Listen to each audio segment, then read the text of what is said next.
चतुरानन पंचानन राजे भोले पंचानन राजे हंसासन गरुणासन हंसासन गरुडासन हे वृषवाहन सारी ओम जय शिव ओंकारा दो भुज चार चतुर्भुज दस भुज अति सोहे भोले दस भुज अति सोहे हो त्रिगुण रूप निरखता त्रिगुण रूप निरखता त्रिभुवन जन मोही ओम जय शिव ओंकारा अक्षमाला वनमाला रुंडमाला धारी भोले रुंडमाला धारी चंदन मृग मग सोहे चंदन मृग मद सोहे ओ चंदन मृग मग सोहे चंदन मृग मद सोहे ओ भोले शशिधारी ओम जय शिव ओंकारा श्वेतांबर पीतांबर बाघांबर गे भोले बाघांबर अंगे ओ सनकादिक गरुणादिक सनकादिक गरुणादिक सनकादिक गरुणादिक सनकादिक गरुणादिक ओ भूतादिक संगी ओम जय शिव ओंकारा कर की मध्य कमंडल चक्र त्रिशूल धरता भोले चक्र त्रिशूल धरता जग करता जग भरता जग करता जग हरता जग पालन करता ओम जय शिव ओंकारा ब्रह्मा विष्णु सदा शिव जानत विवेका भोले जानत अविवेका प्रणवाक्षर के मधि प्रणवाक्षर के मध्य ओ ये तीनों एका ओम जय शिव ओंकारा काशी में विश्वनाथ विराजत नंदी ब्रह्मचारी भोले नंदी ब्रह्मचारी नित उठ भोग लगावत नित उठ भोग लगावत हे भोले भोले भोग लगावत भोले भोले भोग लगावत हे महिमा अति भारी ओम जय शिव ओंकारा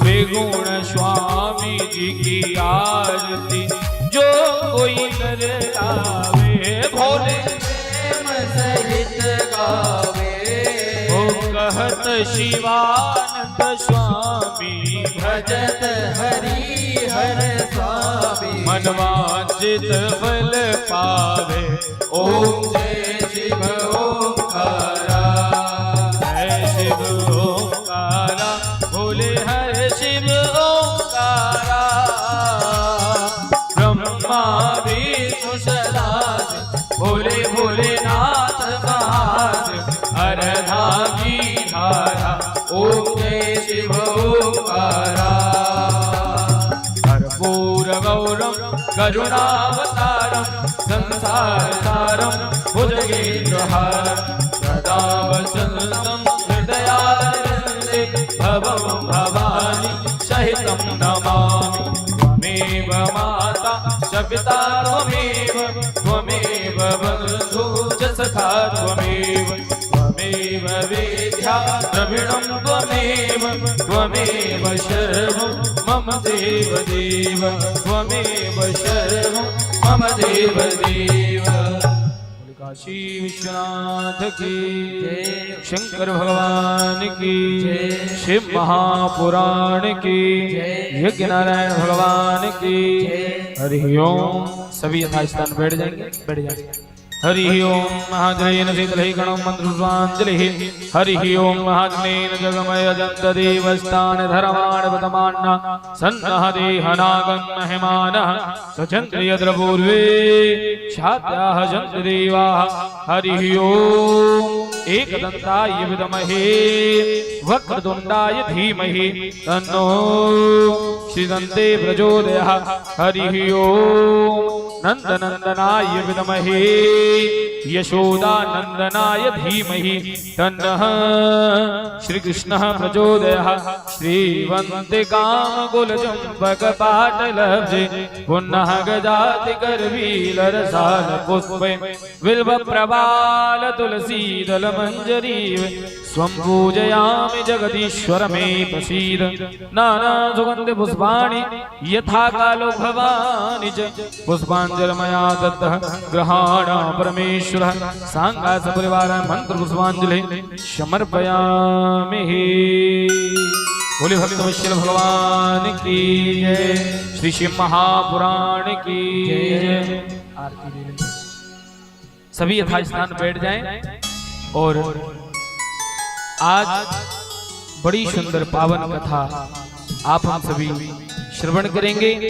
आज भगवान भोलेनाथ के अर्धनारीश्वर भगवान की पावन कथा, पावन झांकी के साथ भी दर्शन करेंगे। और जितनी भी माताएं हमारी मंच के ऊपर आने की जो आती हैं, निवेदन है जिन्हें जो भी दक्षिणा जो प्रसाद चढ़ाना है, हमारे भैया लोग नीचे खड़े हैं, आप उन्हें देकर के वो प्रसाद चढ़वा सकते हैं।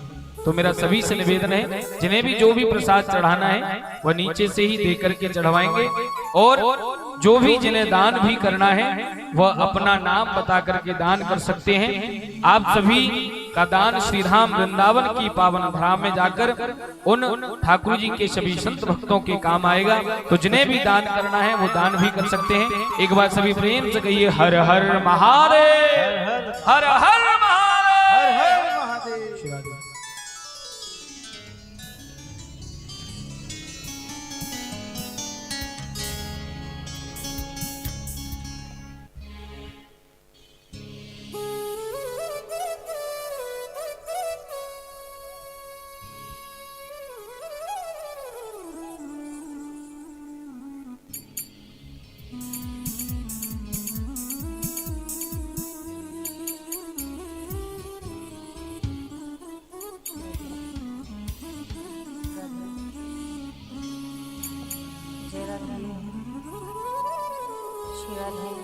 राधे जय श्री राम, श्री राधे जय राधे राधे।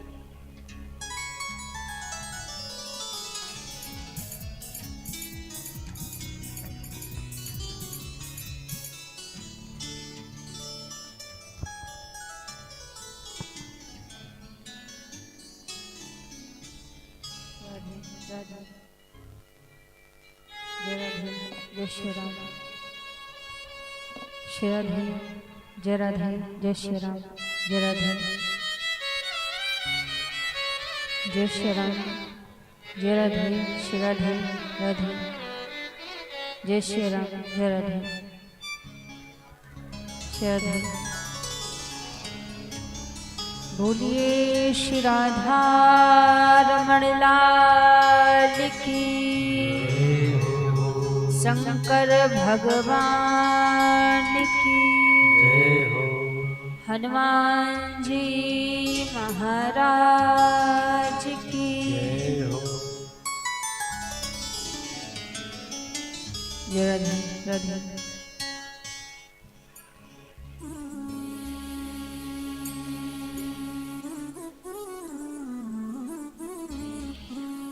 हरि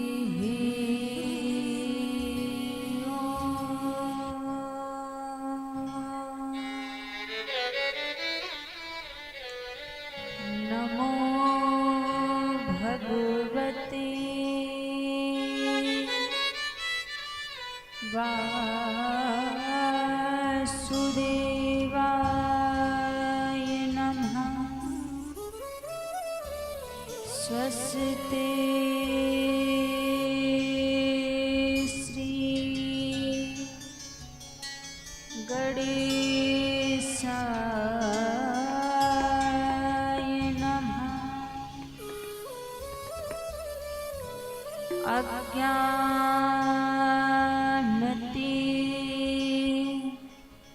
मिरानिधस्य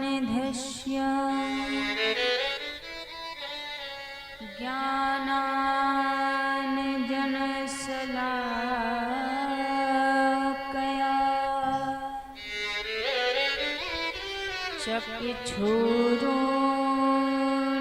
चक्षुरुन्मीलितं येन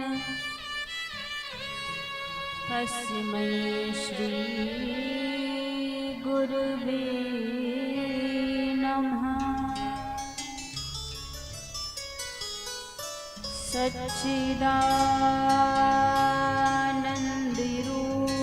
सच्चिदानन्दरूपाय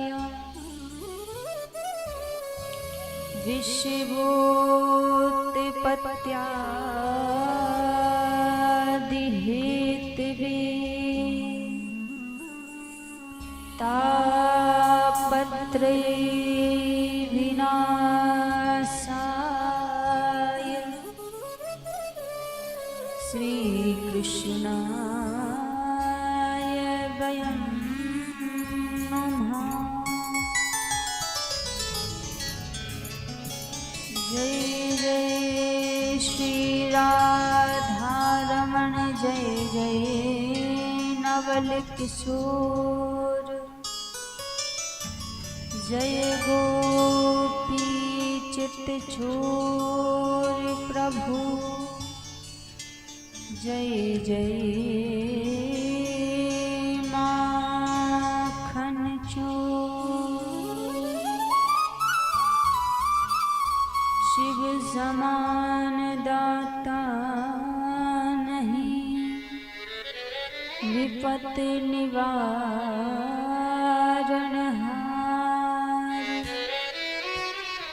लज्जा मेरी राखियो शिव नंदी के असवार।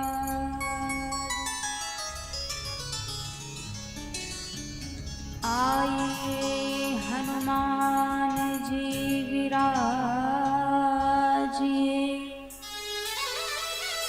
कथा कहूँ मति अनुसार। प्रेम सहित आसन लगो विराजिए पवन कुमार।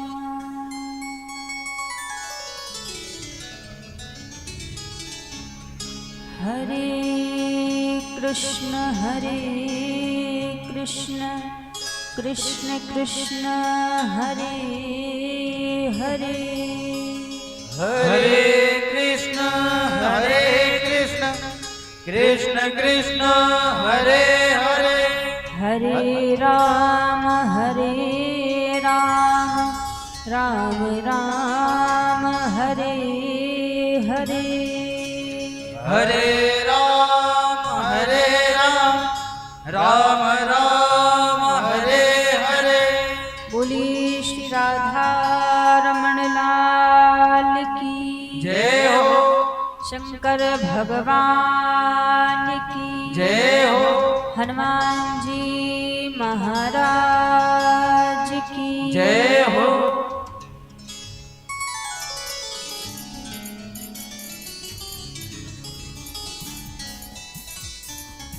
आइए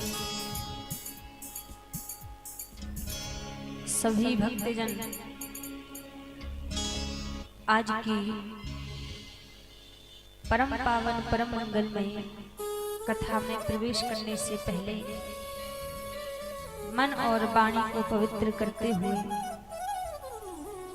प्रभु के पावन नाम को गाते हुए सभी आज की परम पावन परम मंगलमय कथा में बड़े भाव से सभी प्रवेश करेंगे। सभी मिलकर प्रभु के पावन नाम को गाते हुए आज की दिव्य कथा में सभी प्रवेश करेंगे।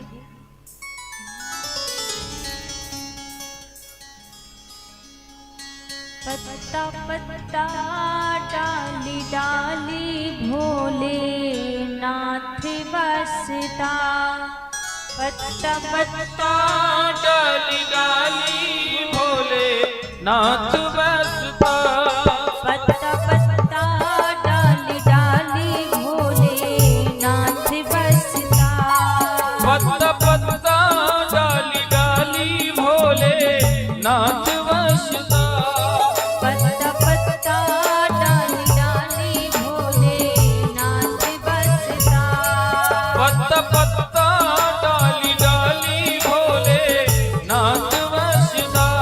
सारी सृष्टि का है मालिक भोले नाथ बसता, सारी सृष्टि का है मालिक भोले नाथ बसता, पत्ता पत्ता डाली डाली भोले नाथ बसता, पत्ता पत्ता डाली डाली भोले नाथ बसता।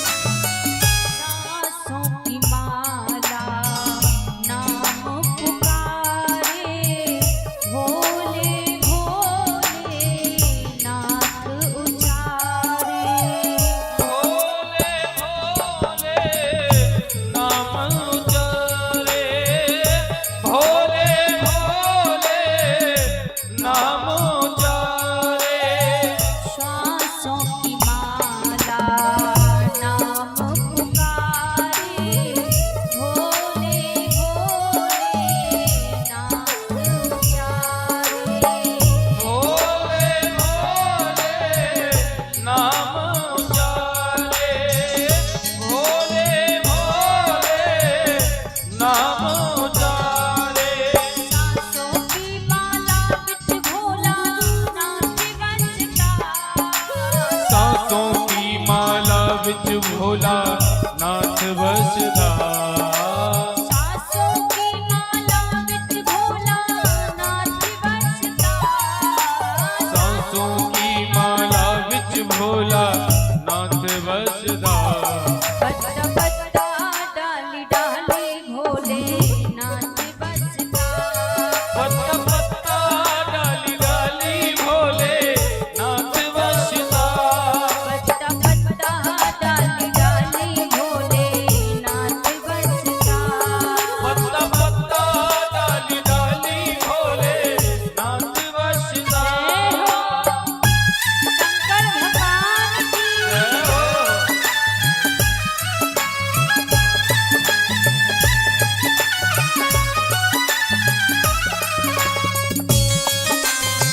नाम के सहारे सारा जग चलदा। तेरे नाम के सहारे सारा जग चलदा। तेरे नाम के सहारे सारा जग चलदा। पत्ता पत्ता डाली डाली भोले नाथ बसता। पत्ता पत्ता डाली डाली भोले नाथ बसता। पत्ता पत्ता डाली डाली भोले नाथ बसता। पत्ता पत्ता डाली डाली भोले नाथ बसता। सारी सृष्टि का है मालिक भोले नाथ बसता। सारी सृष्टि का है मालिक भोले नाथ बसदा।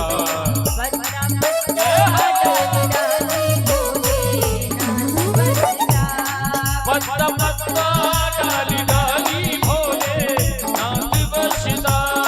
पत्ता पत्ता डाली डाली भोले नाथ बसदा। पत्ता पत्ता डाली डाली भोले नाथ बसता।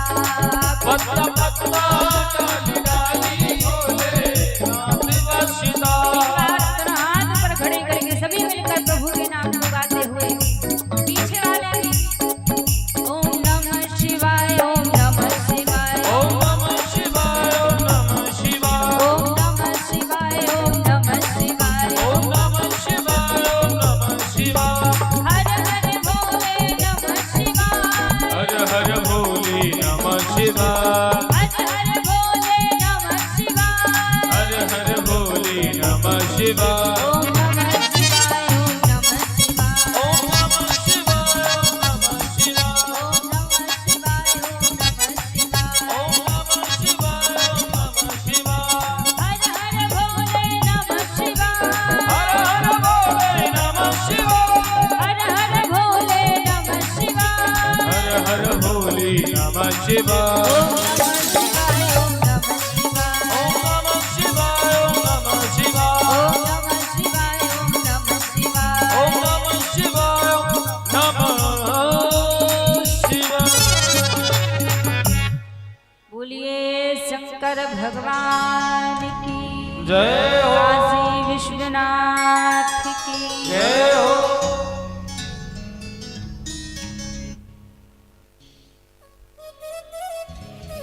आइए सर्वप्रथम मेरे परम आराध्य अकारण करुणा वरुणालय अनंत कोटि कल्पतरु पीतांबरधारी श्री राधा रमण लाल जी के पावन चरणों में प्रणाम करते हुए अनंत बलवंत संत श्री हनुमंत लाल जी महाराज के चरणों में प्रणाम करते हुए देवादिदेव महादेव मां परम्बा के पावन चरणों में प्रणाम करते हुए सभी संत समाज, विप्र समाज, विद्वत समाज, कथा में उपस्थित सभी भक्तजनों के हृदय में विराजित मेरे लोक लोचन सावरे सरकार के श्री चरणों में व्यासपीठ की ओर से वंदन प्रणाम करते हुए आज षष्ठम दिवस की पावन कथा में सभी प्रवेश करेंगे। विगत 5 दिनों से हम आप सभी महादेव की पावन चरित्रों को, पावन लीलाओं को श्रवण करते आ रहे हैं। आज प्रभु की कथा का 6वां दिन है। 5 दिनों से हम सभी प्रभु की पावन लीलाओं को सुन रहे हैं और दर्शन भी कर रहे हैं। भगवान श्री आशुतोष की कृपा से आज कथा का 6वां दिवस प्रारंभ हो रहा है। कल हम सभी ने भगवान की अनेकों लीलाओं को श्रवण किया, अनेकों चरित्रों को श्रवण किया। भगवान विनायक का विवाह उत्सव कल हम आप सभी ने मनाया। यहाँ सूत जी महाराज सौनक ऋषियों से कहते हैं, महाराज जब भगवान विनायक से कहा कि आप भी जाओ और जाके पूरे ब्रह्मांड की 3 परिक्रमा लगाकर आओ, तो भगवान विनायक ने भगवान शंकर से कहा कि प्रभु आप इधर विराजिए पहले, और मां परम्बा से कहा कि आप विराजिए। तो मां परम्बा कहने लगी कि तुम कर क्या रहे हो, पहले परिक्रमा करने के लिए जाओ। भगवान विनायक बोले, मां पहले मैं आपका पूजन कर रहा हूं। अब माँ को मन में भय लग रहा है, माँ को ये भय लग रहा है कि कुमार कार्तिकेय की सवारी तो मोर है, तो वो तो बड़े जल्दी परिक्रमा करके लौट कर आ जाएंगे, पर भगवान गणेश जी की सवारी तो चूहा है, इनको तो वैसे समय लगेगा और अभी तक तो निकले नहीं, यहीं पर समय लगा रहे हैं। तो माँ बोली कि पूजन बाद में हो जाएगा, पहले परिक्रमा करने के लिए जाओ। भगवान गणेश जी बोले, माँ पहले मैं पूजन करूंगा, उसके बाद ही परिक्रमा के लिए जाऊंगा। शंकर भगवान को बिठाया, माँ पार्वती को बिठाया और बिठाकर पूजन करके भगवान गणेश जी, भगवान शंकर और माता पार्वती की परिक्रमा करने लगे। 3 परिक्रमा भगवान शंकर और मां परम्बा की और परिक्रमा करके प्रणाम करने लगे। कहा, पिताजी मैं तो परिक्रमा करके आ गया, मेरी परिक्रमा तो पूर्ण हो गई। पार्वती जी बोली, अभी तो आप गए भी नहीं हैं और परिक्रमा कैसे पूर्ण हो गई। भगवान गणेश कहने लगे, मां शास्त्र कहते हैं कि माता पिता के चरणों में तो तीनों लोक समाहित हैं, पूरा ब्रह्मांड माता पिता के चरणों में समाहित है। तो मैंने तो अपने माता पिता की परिक्रमा करके ही पूरे ब्रह्मांड की परिक्रमा कर ली। ब्रह्मा जी बैठे थे, ब्रह्मा जी से पूछा कि आप बताइए, जो भगवान गणेश जी ने किया है क्या उचित है, ये क्या ठीक है। तो ब्रह्मा जी बोले, यदि शास्त्रों की बात मानी जाए तो गणेश जी ने जो किया है वो बिल्कुल उचित है, क्योंकि एक पुत्र के लिए, एक बालक के लिए बाद में संसार का दूसरा तीर्थ बताया है, बाद में संसार का दूसरा धाम बताया है। सबसे पहले तो उसके लिए सारे तीर्थ, सारे धाम उनके माता पिता के चरणों में है। तो भगवान गणेश जी ने तो वही किया है, माता पिता के चरणों की परिक्रमा लगाई है, क्योंकि पुत्र के लिए तो सर्वस्व पहले माता पिता है। आजकल लोग 4 धाम की यात्रा करने के लिए जाते हैं कि हम 4 धाम की यात्रा करेंगे, 4 धाम का अर्थ जानते नहीं है। हमारे सनातन धर्म में 4 धाम ही विशेष क्यों बताए हैं? 5 धाम भी बता सकते थे, 3 धाम भी बता सकते थे, 4 ही धाम क्यों बताए हैं? व्यक्ति जाता है 4 धाम की परिक्रमा करने के लिए, लेकिन घर में बैठे माता पिता के लिए जल के लिए नहीं पूछता, भोजन के लिए नहीं पूछता। तो महाराज ऐसी 4 धाम की यात्रा का आपको कोई लाभ नहीं मिलेगा, आपको कोई फल नहीं मिलेगा कि घर में बैठे माता पिता दुखी हैं, आप 4 धाम की यात्रा कर रहे हैं, आप तीर्थ कर रहे हैं। और व्यक्ति भले ही 4 धाम की यात्रा पर ना जा सके, और यदि घर में बैठे माता पिता की वो सेवा कर ले तो उसको घर में बैठे ही 4 धाम की यात्रा का फल मिल जाएगा। क्योंकि वास्तव में 4 धाम है क्या? 2 माँ के चरण और 2 पिता के चरण, यही हमारे जीवन में वास्तव में 4 धाम है। जिन्होंने सबसे पहले अपने घर के 4 धाम को पूज लिया, अपने घर के भगवान को प्रसन्न कर लिया, उसके बाद वो किसी भी मंदिर में चला जाए तो प्रभु अवश्य ही उससे प्रसन्न हो जाएंगे। और आपने यदि अपने घर के भगवान को, अपने माता पिता को प्रसन्न नहीं किया है, माता पिता को दुख दे रहे हैं, तकलीफ दे रहे हैं, और आप सोचे कि हम 4 धाम की यात्रा करके आएंगे तो हमें उसका फल मिलेगा, उसका पुण्य मिलेगा, तो क्षमा करना महाराज, आपको कोई पुण्य मिलने वाला नहीं है, कोई फल मिलने वाला नहीं है। क्योंकि पहले 4 धाम, पहले भगवान आपके घर में विराजित हैं, पहले उनकी सेवा कीजिए, उनको प्रसन्न कीजिए, बाद में आप कहीं और पूजा पाठ करने के लिए जाइए।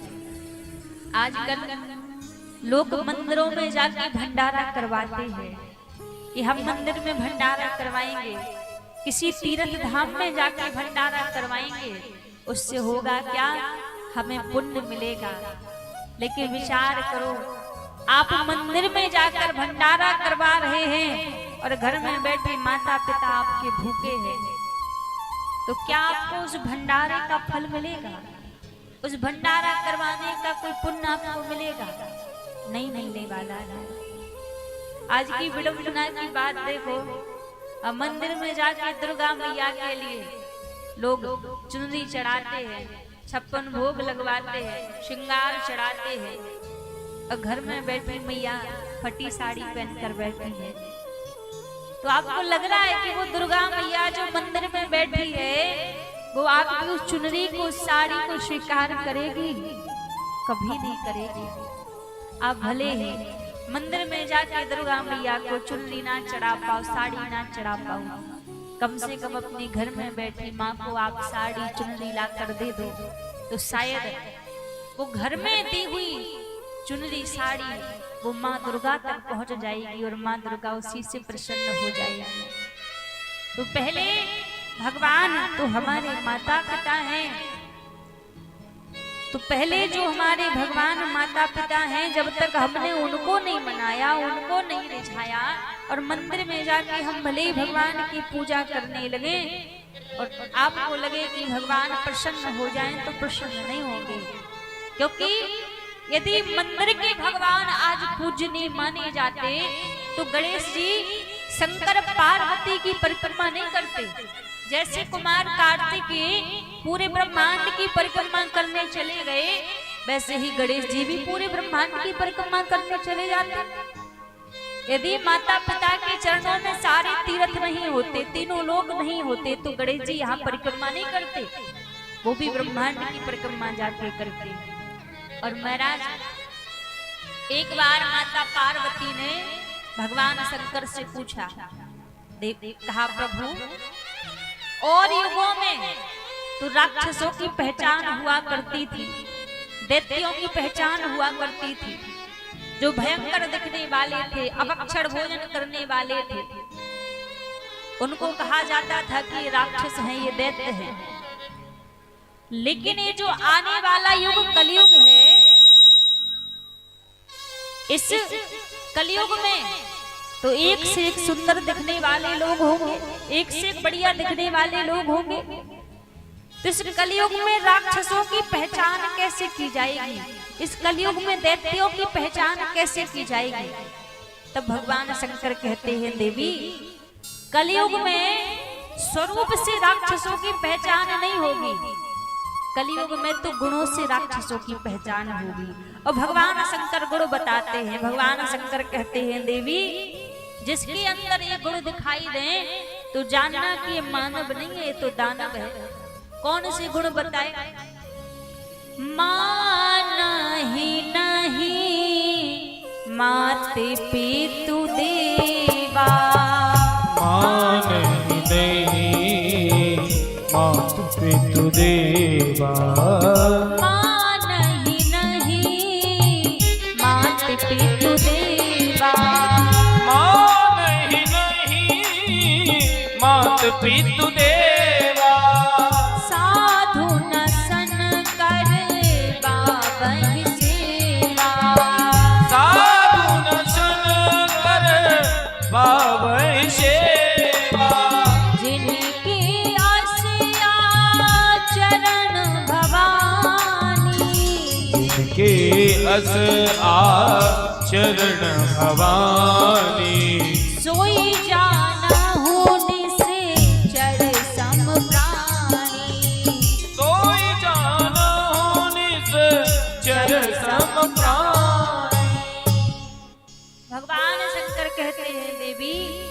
जिनके अंदर ये गुण दिखाई दे, मान ही नहीं मात पितु देवा, साधु न सन करवा वही सेवा। जो व्यक्ति अपने माता पिता को देवता के समान ना मानता हो, संतों से साधुओं से उल्टी अपनी सेवा करवावे, तो भगवान शंकर ने कहा जिनके अस आचरण भवानी, सोई जानहु निश्चर सम प्राणी। ऐसे गुण ऐसे आचरण जिसके अंदर भी दिखाई दे तो समझ जाना कि मानव नहीं है महाराज, ये तो दानव है, ये तो राक्षस है। क्योंकि ये राक्षसों का गुण है जो अपने माता पिता को देवता की भांति ना मानता हो, भगवान के बराबर ना पूजता हो। क्योंकि इस संसार में देखो दो भगवान हैं, एक दिखने वाला भगवान है और दूसरा ना दिखने वाला भगवान है। जो दिखने वाला भगवान है वो हमारे माता पिता हैं, और जो ना दिखने वाला भगवान है जिसको आप गौरी शंकर कहकर पूजते हैं, भगवान दोनों ही हैं, भेद किसी में नहीं है। हम एक को तो रिझाते हैं, एक को तो मनाते हैं और एक को पूछते भी नहीं है। तो क्या लगता है कि एक भगवान मान जाएगा? नहीं मानेगा। प्रसन्न दोनों को करो तभी वो प्रभु मानेगा। और यदि आप अपने माता पिता की सेवा नहीं कर सकते, माता पिता को प्रसन्न नहीं कर सकते, तो आप कितने भी पुण्य धर्म कर लें वो पुण्य आपको लगने वाले नहीं है। क्योंकि ये जो संसार है, ये जो कलिकाल है, इस कलिकाल का दूसरा नाम है कर्म भूमि, कर्मयुग। जैसा करेगा व्यक्ति वैसे ही फल मिलेगा। संसार में हम हर एक चीज से बचकर जा सकते हैं, हर चीज से बच सकते हैं, लेकिन इस संसार में हम अपने कर्मों से कहीं नहीं बच सकते। आप कहीं भी जाकर छिप जाओ, आपके कर्म आपको ढूंढ ही लेंगे। और जो कर्म करोगे महाराज, वो फल कहीं जाने वाला नहीं है, वो फल यही भुगतना पड़ेगा, यही हमें मिलता है। आज जैसा व्यवहार हम अपने माता पिता के साथ में करेंगे, कल को वैसा ही व्यवहार हमारे बच्चे हमारे साथ में करेंगे। क्योंकि जो हम करते हैं वो देखते हैं, तो जैसा आप करोगे वैसा ही कल को आपके संग में होना है। इसलिए हमेशा अपने माता पिता का सम्मान कीजिए। अच्छा एक बात और देखो, लोग कहते हैं ना जमाना बदल गया, समय बदल गया। पहले के समय में इतने पढ़े लिखे लोग नहीं रहते थे, कम पढ़े लोग होते थे। लेकिन महाराज पहले के समय में माता पिता अपने घरों में रहा करते थे, बूढ़े माँ बाप घर में रहा करते थे। पर आज के समय में तो लोग इतने पढ़ लिख गए हैं कि बूढ़े माँ बाप को घर में जगह नहीं है, वृद्धाश्रम छोड़कर आते हैं। तो एक बात बताओ, वो पढ़े लिखे लोग बढ़िया हैं या वो बिना पढ़े लोग बढ़िया थे? इससे बढ़िया तो वो बिना पढ़े लोग ही थे। कम से कम उनको बूढ़े बुजुर्गों का सम्मान करना तो आता था। जिस घर में बूढ़े बुजुर्ग नहीं रहते वो घर बर्बाद होने में समय नहीं लगता।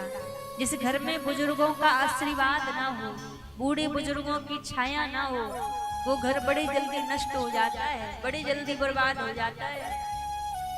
तो घर में बूढ़े बुजुर्गों का होना बड़ा आवश्यक है, बड़ा जरूरी है, क्योंकि उनसे ही हमें आगे को सीख मिलती है। कहते हैं ना, माँ की दुआ कभी खाली नहीं जाती और माँ की बद्दुआ कभी टाली नहीं जाती। आप हजार संकट में हो और आपकी माँ आपको हृदय से दुआ दे दे तो आप हजार संकट से बच के आ जाओगे। और आप यदि कितने भी सुखों में क्यों ना रह रहे हो, आपकी माँ आपको हृदय से दी बद्दुआ दे देना तो वो सुख भी आपको सर्प की भांति डसने लगेंगे। इसलिए कहा, माँ की दुआ कभी खाली नहीं जाती और माँ की बद्दुआ कभी टाली नहीं जाती। चार घरों में बर्तन मांज के 4 बेटों को पाल लेती है एक माँ, पर उन 4 बेटों पर एक माँ नहीं पाली जाती। जब लास्ट में बंटवारे की बात आए तो वो बेटे कहने लगते हैं माँ किसके पास में रहेगी, माँ को कौन रखेगा। उस माँ बाप को घर में रखने के लिए स्थान नहीं होता। तो आप विचार करो, आपको कहीं भी संसार में फिर सुख मिलने वाला नहीं है। यदि जिस बच्चे की वजह से, जिस संतान की वजह से माता पिता की आंख में आंसू आ जाएं, वो संतान संसार के किसी भी कोने में रह ले पर कभी प्रसन्न नहीं रह सकती, कभी खुश नहीं रह सकती।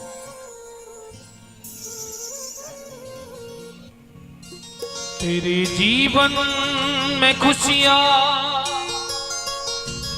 तमाम आएंगी, तू ले जा माँ की दुआएं तेरे काम आएंगी। जिनके जीवन में माँ बाप का साया है, माँ के आंचल की छाया है, कभी भी उनके ऊपर कोई आंच नहीं आती।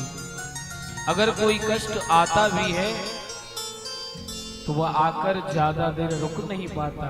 कहा गया, बड़ा सुंदर भाव है, तेरे जीवन में खुशियां तमाम आएगी, तू ले जा माँ की दुआएं तेरे काम आएगी। तेरे जीवन में खुशियां तमाम आएगी, तेरे जीवन में खुशियां तमाम आएगी, ले जा माँ की दुआएं तेरे काम आएगी। तेरे जीवन में खुशियां तमाम आएगी, ले जा माँ की दुआएं तेरे काम आएगी। तेरे जीवन में खुशियां तमाम आएगी, तेरे जीवन में खुशियां तमाम आएगी, तो ले जा माँ की दुआएं तेरे काम आएगी। ले जा माँ की दुआएं तेरे काम आएगी, ओ ले जा माँ की दुआएं तेरे काम आएगी। ले जा माँ की दुआएं तेरे काम आएगी। भक्तवत्सल भगवान की जय हो।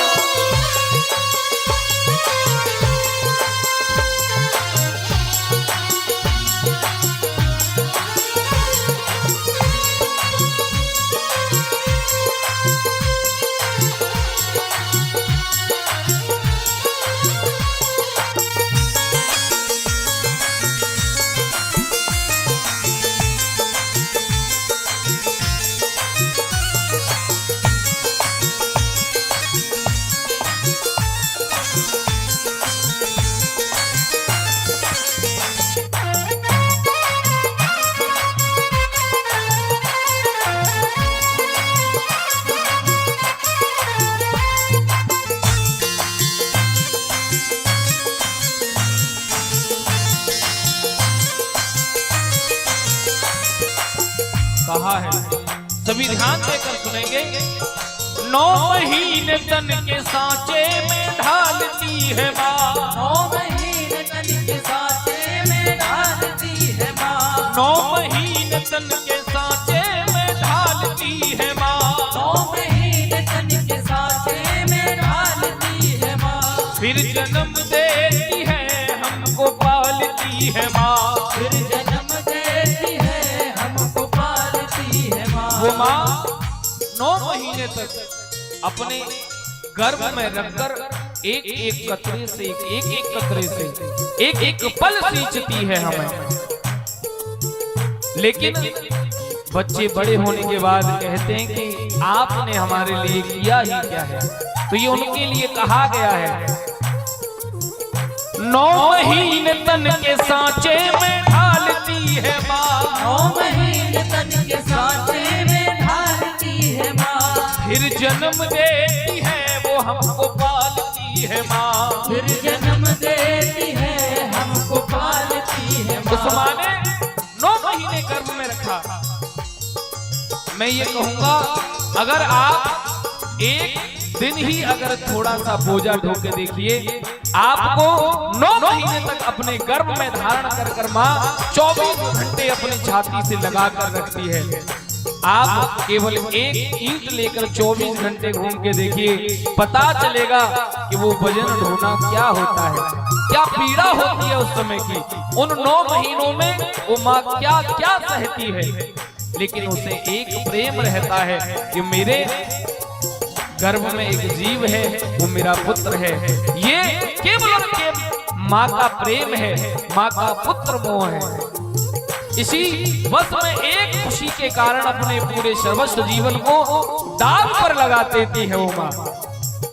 9 महीने तन के सांचे में ढालती है माँ, 9 महीने तन के सांचे में ढालती है माँ। फिर जन्म देती है वो हमको पालती है माँ, फिर जन्म देती है हमको पालती है माँ। फिर जन्म देती है हमको पालती है माँ, फिर जन्म देती है हमको पालती है माँ। दुख जो है बच्चों को वो पहचान जाएगी, दुख जो है बच्चों को वो पहचान जाएगी, दुख जो है बच्चों को माँ पहचान जाएगी, जो है बच्चों को माँ पहचान जाएगी। भूल जा माँ की दुआएं तेरे काम आएगी, ले जा माँ की दुआएं तेरे काम आएगी, भूल जा माँ की दुआएं तेरे काम आएगी, ले जा माँ की दुआएं तेरे काम आएगी।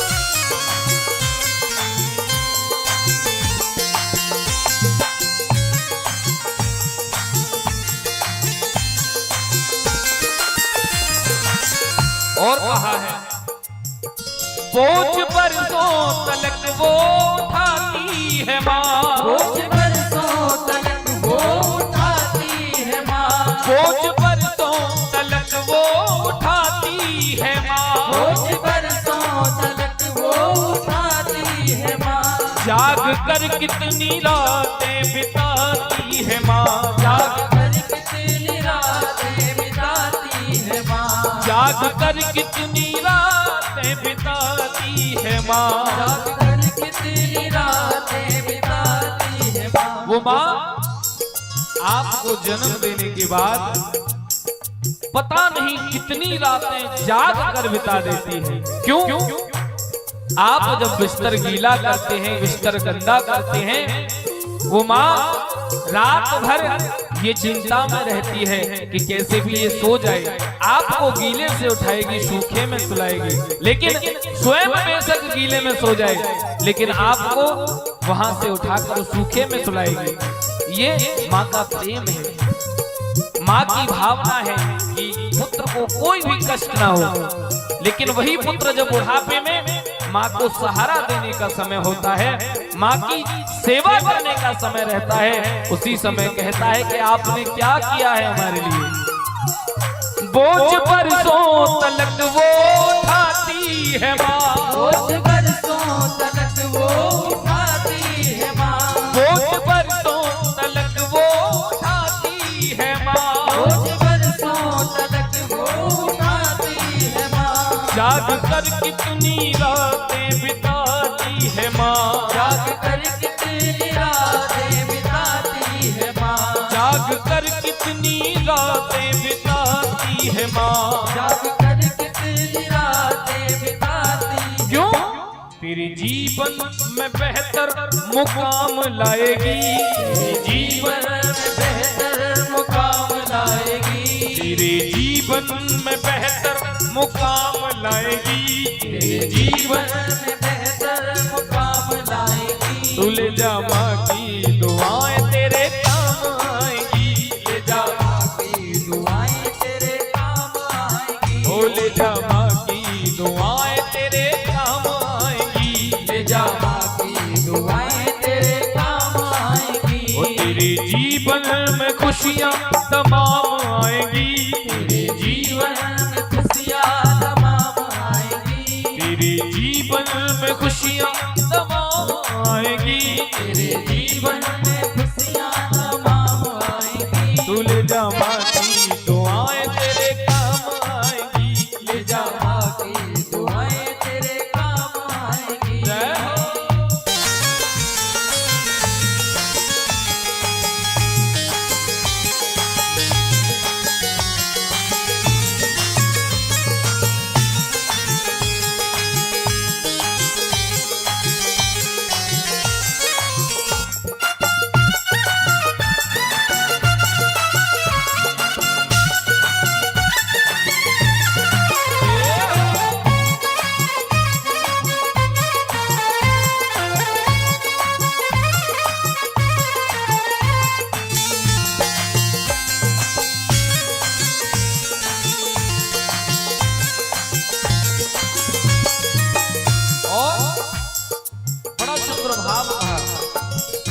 माँ ने पैदा किया तो अपनी पहचान है, माँ ने पैदा किया तो अपनी पहचान है। माँ ने पैदा किया तो अपनी पहचान है, माँ ने पैदा किया तो अपनी पहचान है। जब बच्चे का जन्म होता है तो क्या कहा जाता है माई? जब बच्चे का जन्म होता है तो किसके नाम से पहचान होती है?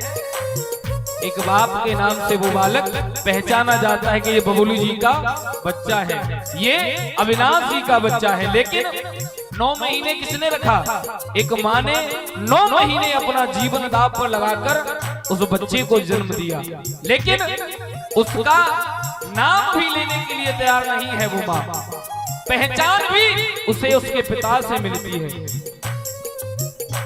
पहचान भी उसे उसके पिता से मिलती है। प्रथम दिवस के ये आज बबलू जी के यहाँ पुत्र की प्राप्ति हुई है। माँ ने पैदा किया तो अपनी पहचान है, माँ ने पैदा किया तो अपनी पहचान है। वो माँ ने पैदा किया तो अपनी पहचान है, माँ ने पैदा किया तो अपनी पहचान है। माँ हमारी तुम्हारी सबकी भगवान है, माँ हमारी तुम्हारे सबकी भगवान है। माँ हमारी तुम्हारी सबकी भगवान है। माँ हमारी तुम्हारे सबकी भगवान है। और कहा सभी विशेष ध्यान देंगे, इस माँ को मना ले वो माँ मान जाएगी, माँ को मना ले वो माँ मान जाएगी। एक माँ अपने बुढ़ापे में पुत्र से क्या चाहती है?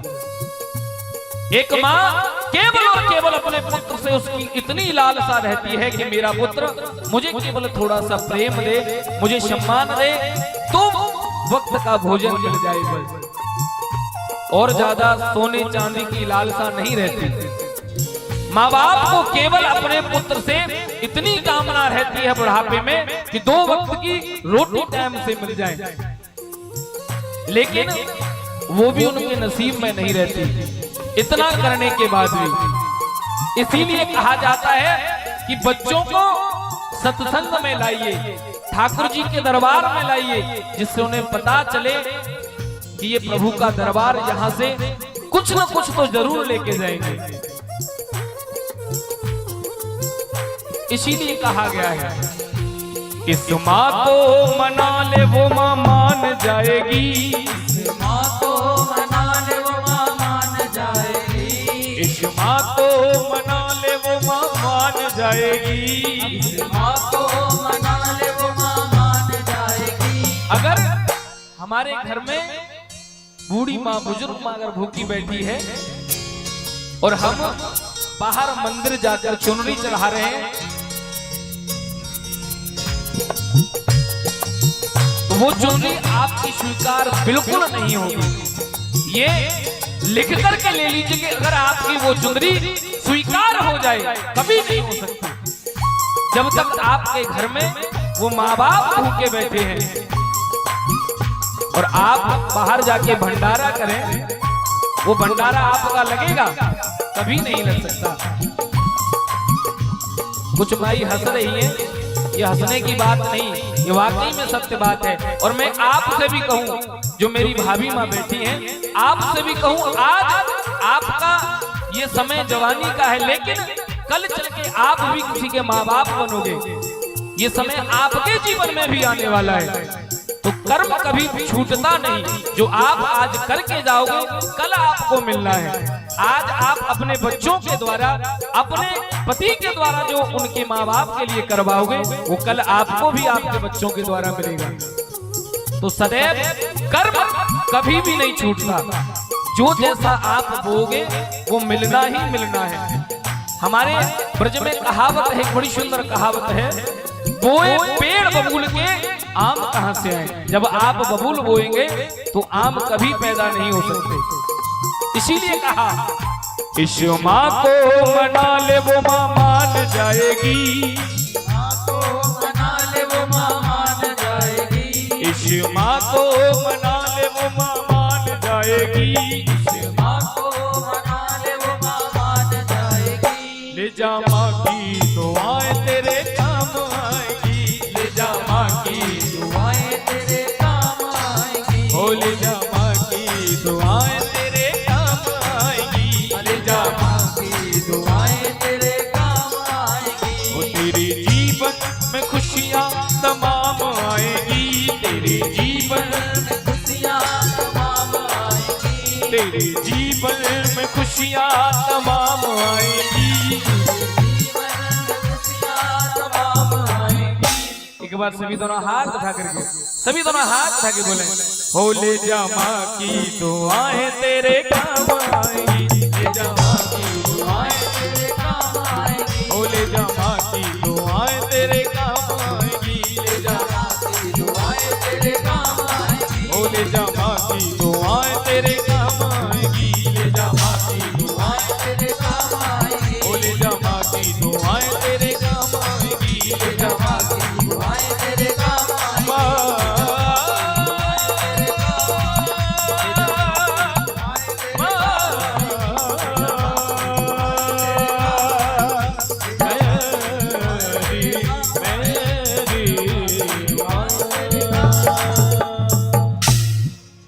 बोले भक्त वत्सल भगवान की, अपने अपने माता पिता की। कहते हैं महाराज, हम जैसा कर्म हमारे माता पिता के साथ में करेंगे, जैसा व्यवहार करेंगे, वही हमारे पास में लौट कर आना है। इसीलिए कहा माता पिता का सम्मान करो। माता पिता हमारे प्रत्यक्ष भगवान हैं।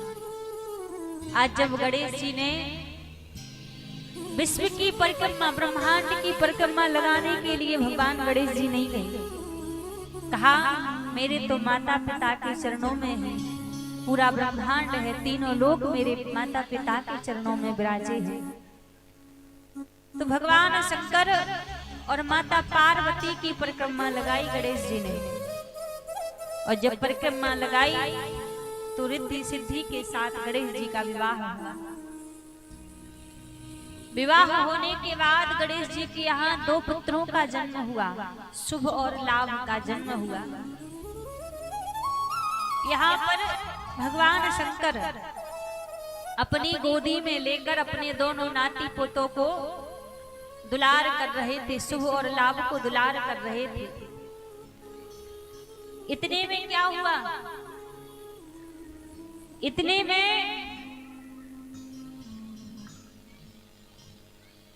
भगवान कार्तिकेय जी अपनी परिक्रमा करके लौट कर आ गए। और जब कार्तिकेय जी लौट कर आए, लौट कर आने के बाद कार्तिकेय जी ने देखा कि भगवान शंकर की गोदी में 2 बड़े प्यारे प्यारे बालक हैं। उन दोनों बालकों को भगवान शंकर दुलार कर रहे हैं। और जैसे ही देखा कि भगवान शंकर उन दोनों पुत्रों को दुलार कर रहे थे, कार्तिकेय जी आए। उससे पहले गणेश जी रिद्धि सिद्धि के संग आरती का थाल लेकर द्वार पर खड़े हो गए। और जैसे ही द्वार पर खड़े हो गए, द्वार पर खड़े होते महाराज पूजन वंदन किया, आरती करने लगे। कार्तिकेय जी की आरती की रिद्धि सिद्धि के सहित गणेश जी ने प्रणाम किया। कार्तिकेय जी ने दोनों को आशीष दिया और पूछा भगवान शंकर से, पिताजी आपकी गोदी में ये जो दो पुत्र हैं, किसके पुत्र हैं, किसके बालक हैं? भगवान शंकर ने सारा वृतांत बताया। ये तुम्हारे छोटे भाई गणेश के पुत्र हैं शुभ और लाभ। जैसे सारा वृतांत बताया तो महाराज कार्तिकेय जी का मन थोड़ा सा दुखी हुआ। जब मन दुखी हुआ तो अपनी माँ के चरणों में प्रणाम किया और पिताजी के चरणों में प्रणाम किया। माता पार्वती कहने लगी, पुत्र तुम्हारा विवाह भी हम अति शीघ्र करवाएंगे, जल्दी तुम्हारा विवाह करवाएंगे। कार्तिकेय जी बोले, माँ अब मैं विवाह नहीं करूंगा, अब तो मैं वैराग्य धारण करके रखूंगा। और कैलाश पर्वत को छोड़कर कार्तिकेय जी जाने लगे। कैलाश पर्वत को छोड़कर क्रौंच पर्वत पर जाकर कार्तिकेय जी निवास करने लगे। जब कार्तिकेय जी निवास करने लगे तो माता पार्वती और भगवान शंकर बोले कि हम भी यहाँ नहीं रहेंगे, हम भी अपने पुत्र कार्तिकेय के पास में ही रहेंगे। भगवान शंकर और माता पार्वती क्रौंच पर्वत पर पहुंचे कार्तिकेय जी के पास में। तो कार्तिकेय जी के पास में जैसे गए तो भगवान कार्तिकेय जी बोले, आप वापस जाइए, आप कैलाश पर्वत पर ही निवास कीजिए, यहाँ मैं अखंड तपस्या करूंगा भगवान की, आप लोग लौट कर जाइए। जब लौटने का कहा तो भगवान शंकर और माता पार्वती लौट कर तो आ गए, लेकिन एक रूप में उसी क्रौंच पर्वत पर भगवान शंकर और माता पार्वती विराजित हो गए। मल्लिका अर्जुन के रूप में भगवान शंकर और माता पार्वती वहां पर विराजित हो गए। आज भी शिव महापुराण में वर्णन है कि हर माह की पूर्णिमा को भगवान शंकर और माता पार्वती अपने पुत्र कार्तिकेय से मिलने के लिए क्रौंच पर्वत पर आज भी आते हैं। और आज भी उस क्रौंच पर्वत पर कार्तिकेय जी तपस्या कर रहे हैं। तो इसीलिए मल्लिका अर्जुन के रूप में भगवान शंकर और माता पार्वती वहां पर विराजित हो गई। तो 12 ज्योतिर्लिंग में एक ज्योतिर्लिंग मल्लिका अर्जुन भी है। तो ऐसे ही वहां पर प्रभु विराजित हो गए। और विराजित होने के बाद महाराज यहाँ पर सूत जी महाराज अनेकों चरित्र श्रवण करा रहे हैं। सूत जी महाराज सौनक ऋषियों से बोले, महाराज एक भगवान के भक्त की कथा श्रवण कराई। कहा एक कामपेल नगर में एक यज्ञदत्त नाम के ब्राह्मण रहा करते थे। सूत जी महाराज ने कहा कि कामपेल नगर में यज्ञदत्त नाम के एक ब्राह्मण रहा करते थे, जो बड़े ही ज्ञानी थे, बड़े ही विद्वान थे। और इनकी जो पत्नी थी, पति अनुसरण करने वाली इनकी अर्धांगिनी थी, इनकी पत्नी थी, जो अपने पति के बताए चरण कमलों पर अनुसरण करने वाली थी, पति के बताए चरण कमलों पर चलने वाली थी। इनके पुत्र का नाम था गुणनिधि। इनके पुत्र का नाम तो गुणनिधि था, लेकिन गुण एक भी नहीं था। क्या हुआ, ब्राह्मण देवता तो भोर की बेला से अपना पूजा पाठ करा के यजमानों के घर चले जाते थे पूजन पाठ कराने के लिए।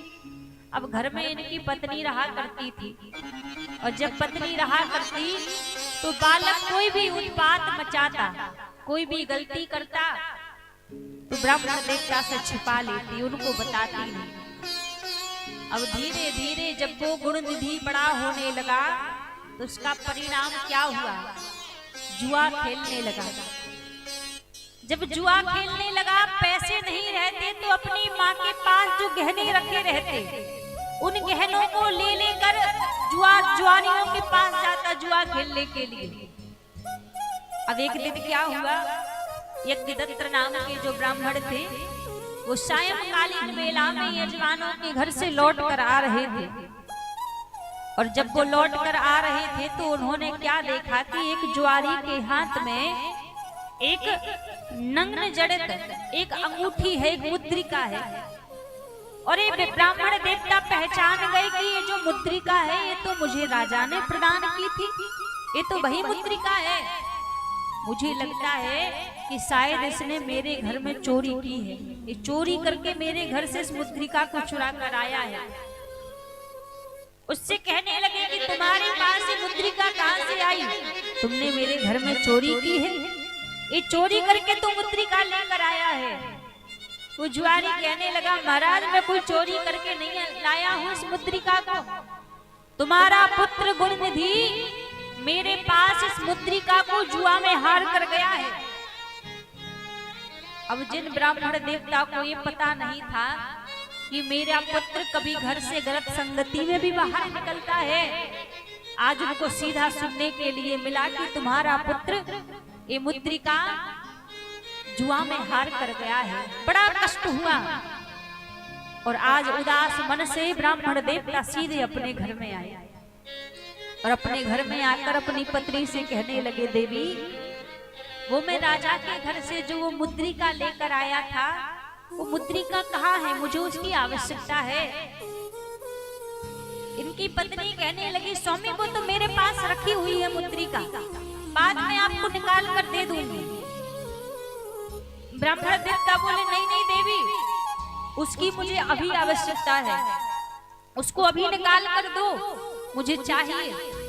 अब मुद्रिका घर में हो तो ब्राह्मणी निकाल कर दे दे, मुद्रिका तो घर में है ही नहीं।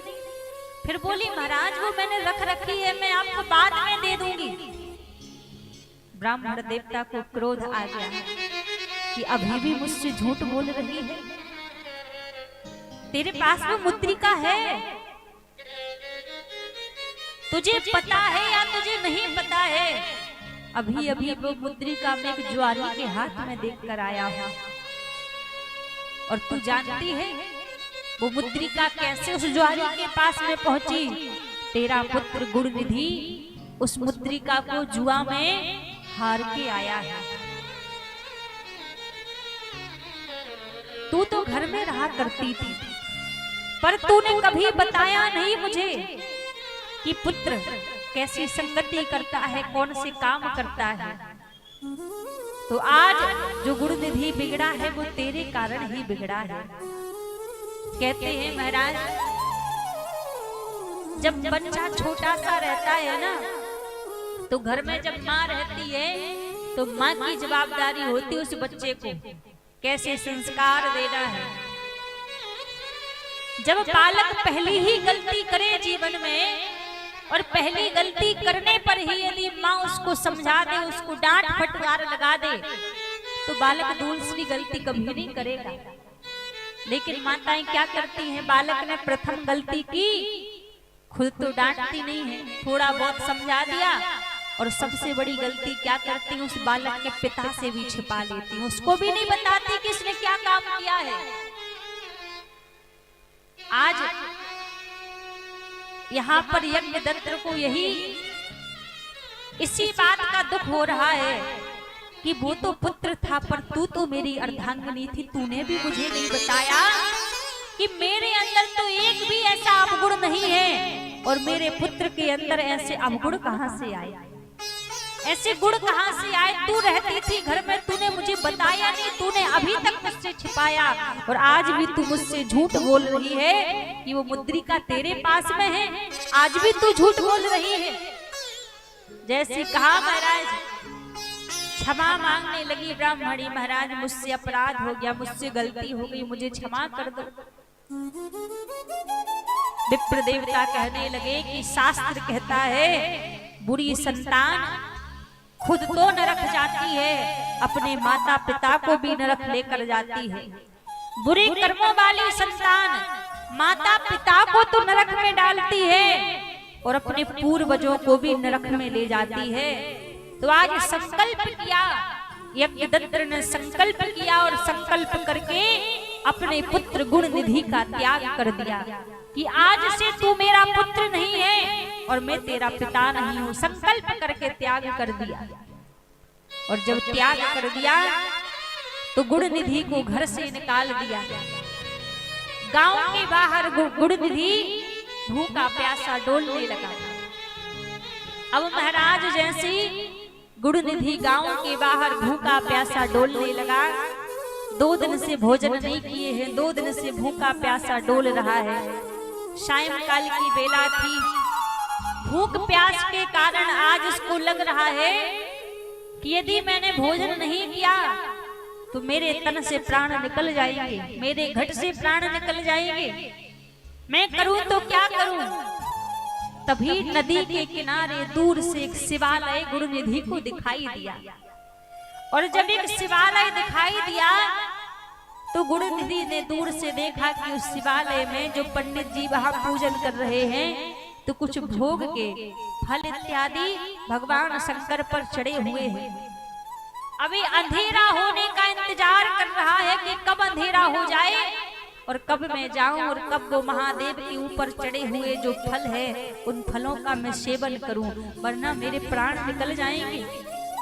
और जैसे अंधेरा हुआ, अंधेरा होने के बाद महाराज वो गुण निधि शिवालय में पहुंचा, महादेव के मंदिर में पहुंचा तो अंधेरा था, उसको दिखाई ना दे कि कहां पर फल रखे हुए हैं, कहां पर क्या रखा हुआ है। जब उसको कुछ दिखाई नहीं दिया तो महाराज उसने क्या किया, उसने जो वस्त्र पहन रखे थे, उसने अपने जो वस्त्र पहन रखे थे महाराज, उन वस्त्रों को लेकर उसने अपने वस्त्रों में अग्नि प्रज्वलित कर दी, अग्नि जला दी। और जैसे अपने वस्त्रों में उसने अग्नि जलाई महाराज, अग्नि जलाई, मंदिर में प्रकाश हो गया। और जब प्रकाश हुआ तो महाराज महादेव प्रसन्न हो गए।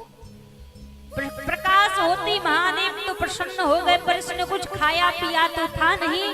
उसी समय उन फलों को तो खा नहीं पाया, प्राण छूट गए इसके। जब इस गुण निधि के प्राण छूट गए तो महादेव उससे प्रसन्न हो गए। महादेव ने अपने दूतों से कहा कि जाओ इस गुण निधि को मेरे पास लेकर आओ। महादेव ने कहा कि मैं इससे प्रसन्न हूँ, सब मेरी पूजन अर्चन करते हैं, कोई दूध चढ़ाता है, कोई पुष्प चढ़ाता है, कोई फल इत्यादि चढ़ाता है, पर रात्रि के समय में कोई शमशान में उजाला करने के लिए नहीं आता। और भगवान शंकर का तो शमशान में निवास होता है। और भगवान शंकर बोले इस गुण निधि ने पूरे दिन भर से कुछ खाया नहीं था, कुछ पिया नहीं था, भूखा प्यासा रहकर आज उसने मेरे मंदिर में उजाला किया है, मैं इसके जीवन में उजाला कर दूंगा। वहां से तो उसने प्राण छोड़ दिए। फिर भगवान शंकर इतने प्रसन्न हो गए कि भगवान शंकर ने उसको दूसरा जन्म दे दिया। और दूसरा जन्म भी एक ब्राह्मण देवता का दिया। एक दंभ नाम का ब्राह्मण बनकर ही आया। जब एक दंभ नाम का ब्राह्मण देवता बनकर आए, लेकिन यहाँ पर जब इसने मंदिर में प्राण त्यागे थे तो यहाँ पर भगवान शंकर ने तो अपने दूतों को भेजा था कि आप लेने के लिए जाओ, पर ये धर्मात्मा तो था नहीं, तो यम के दूत भी लेने के लिए आए थे। और जब यम के दूत आए तो भगवान शंकर के दूतों ने यम के दूतों को बाहर निकाल दिया कि जाओ, ये यमलोक नहीं जाएगा, ये तो भगवान शंकर के लोक में जाएगा। तब यम के दूत आकर यमराज से पूछने लगे, महाराज हम बार बार लेने के लिए तो जाते हैं, पर कई भक्त ऐसे होते हैं कि वो आपके यहाँ आते ही नहीं है, तो आप एक बार मुझे बता दो कि किन लोगों को यमलोक लेकर आना है और किन को लेकर नहीं आना है। तभी यमराज बोले, महाराज जिसके मस्तक पर त्रिपुंड धारण हो, जिसके मस्तक पर त्रिपुंड लगा हो, उससे दूर ही रहना, उसको यमलोक लेकर नहीं आना, वो तो भगवान शंकर के धाम जाएगा। और जिसके तन पर भस्म लगी हो, भस्म लगा रखी हो, त्रिपुंड्रास जटा धारण कर रखे हो, जटाओं को बढ़ा रखा हो, रुद्रास धारण कर रखा हो, उसको भी आपको यमलोक लेकर नहीं आना है, वो भी भगवान शंकर के ही धाम जाएगा। तो निशानी बता दी महाराज कि जिसके मस्तक पर त्रिपुंड हो, गले में रुद्रांश हो, जटा हो, या गलती से भी शिव का भेष धारण कर रखा हो, तो ऐसे व्यक्ति को भी यमलोक लेकर नहीं आना है, वो तो भगवान शंकर के धाम जाएगा। अब देखिए भगवान तो स्वरूप की भी मर्यादा रखते हैं कि जिसने स्वरूप भी बना रखा हो महादेव का, तो इसका दूसरा जन्म हुआ, एक दंभ नाम का राजकुमार बनके दूसरा जन्म लिया। लेकिन एक कृपा महादेव की इसके ऊपर शिवालय बनवाए और शिवालय बनवाकर शिवालय में प्रकाश जलवाया, प्रकाश करवाता था। इसका कार्य था कि जहां भी शिवालय का निर्माण हो वहां जाकर प्रकाश की व्यवस्था करता था। इसने कई मंदिर बनवाए। देखो, मंदिर बनवाना जीवन में सबसे बड़ा पुण्य है। मंदिर बनवाना सबसे बड़ा पुण्य है जीवन में, कि आपके जाने के बाद भी जब तक उस मंदिर में सेवा चलेगी तब तक आपके पूर्वजों को आपको उसका पुण्य मिलता रहेगा। लेकिन दूसरी बात, मंदिर बनवाना कठिन बात भी है। यदि हमने मंदिर बनवा दिया, मंदिर बनने के बाद उस मंदिर में यदि सेवा नहीं हुई, उस मंदिर में सेवा नहीं हुई, तो उसका जो प्रभाव है वो भी हमारे ऊपर ही पड़ेगा, और हमारा क्या, हमारी 14 पीढ़ियों के ऊपर उसका दुष्प्रभाव पड़ता है। तो मंदिर बनवाना कठिन भी है। मंदिर जब बनता है तो एक जिम्मेदारी के साथ बनता है कि हम रहे ना रहे, हमारे ना रहने के बाद भी इस मंदिर में निरंतर सेवा होती रहे, तो महाराज मंदिर बनवाना कल्याण करने वाला है। और यदि मंदिर तो बनवा दिया, मंदिर बनाने के बाद उस मंदिर में भगवान के अनुकूल सेवा ना हुई तो उसका अपराध भी लगता है। तो ये जो दंभ नाम का राजकुमार था, ये हर जगह मंदिर निर्माण करवाता और मंदिर में प्रकाश उत्पन्न करवाता। अब धीरे धीरे महाराज यहाँ पर दीपदान की महिमा श्रवण कराई। सूत जी महाराज कहते हैं कि जो दंभ नाम का राजकुमार था, ये हर जगह दीपक जलवाया करता था मंदिर में। अब देखो, इसने गलती से, जब गुरुनिधि था, गलती से वहां पर इसने दीपक जलाया नहीं था। अपनी भूख को मिटाने के लिए, भोजन की खोज करने के लिए गलती से मंदिर में प्रकाश उत्पन्न किया था, गलती से प्रकाश किया था। लेकिन महादेव की कृपा देखो कि महादेव ने कहा कि इसने मेरे मंदिर में प्रकाश उत्पन्न किया है तो उसका कल्याण कर दिया। अब जरा विचार करो, जब गलती से कोई महादेव के मंदिर में एक दीपक जला दे तो उसके ऊपर इतनी कृपा करते हैं, और जो नित्य प्रति भाव से महादेव के मंदिर में यदि दीपक समर्पित करे तो महादेव कितनी कृपा करेंगे उसके ऊपर, कितना अनुग्रह करेंगे। तो हर एक व्यक्ति को महादेव के निकट, भगवान शंकर के निकट एक दीपक तो अवश्य ही हमें जलाना चाहिए, एक दीपक तो अवश्य जलाना चाहिए। दीपक जलाना कहते हैं, यदि हमने तुलसी के निकट दीपक जलाया है तो वो दीपक केवल जलाया नहीं, वो दीप हमने दान किया है वहां पर। यदि महादेव के मंदिर में हमने दीपक जलाया है तो केवल प्रकाश नहीं किया, हमने वहां पर वो दीप दान किया है। और दीपदान की महिमा अनंत है। शिवालय हो या कोई देवालय हो या तुलसी के निकट हो या किसी नदी के किनारे हो या गौशाला में हो, इन 5 स्थानों की इतनी महिमा बताई है कि यहाँ पर यदि आप एक भी दीपक जलाते हैं तो वो कितना कल्याण करने वाला है। क्योंकि हमें लगता है कि हमने दीपक जलाया है, पर वो जलाते नहीं, वो दान हो जाता है भगवान को। जब हम गंगा जी या यमुना जी में पूजन अर्चन करके दीप प्रवाहित करते हैं तो कहते ना दीप दान कर रहे हैं। ये तो नहीं कहते कि हम गंगा जी के ऊपर दीप जला रहे हैं या यमुना जी के ऊपर दीप जला रहे हैं, यही बोलते हैं ना कि दीप दान कर रहे हैं। तो ये दीप दान होता है। तो दीप दान की महिमा अत्यधिक है। भगवान के मंदिर में, देवालय में, तुलसी के निकट, गौशाला में और गंगा यमुना किसी भी नदी के किनारे तो महाराज अवश्य ही हमें दीप दान करना चाहिए, दीप प्रज्वलित करना चाहिए। बड़ी इसकी महिमा है। अब क्या हुआ, इस दम्भ नाम का जो राजकुमार बनकर गुण निधि आया था, इसकी आयु पूरी हो गई तो उसने प्राण त्याग दिए। जब प्राण त्याग दिए तो भगवान शंकर ने इसको अपने कैलाश पर्वत पर निवास दे दिया। जब कैलाश पर्वत पर निवास दे दिया, भगवान शंकर इसको अपने पास में रखने लगे। एक दिन क्या हुआ, भगवान शंकर बैठे थे और माता पार्वती बैठी थी।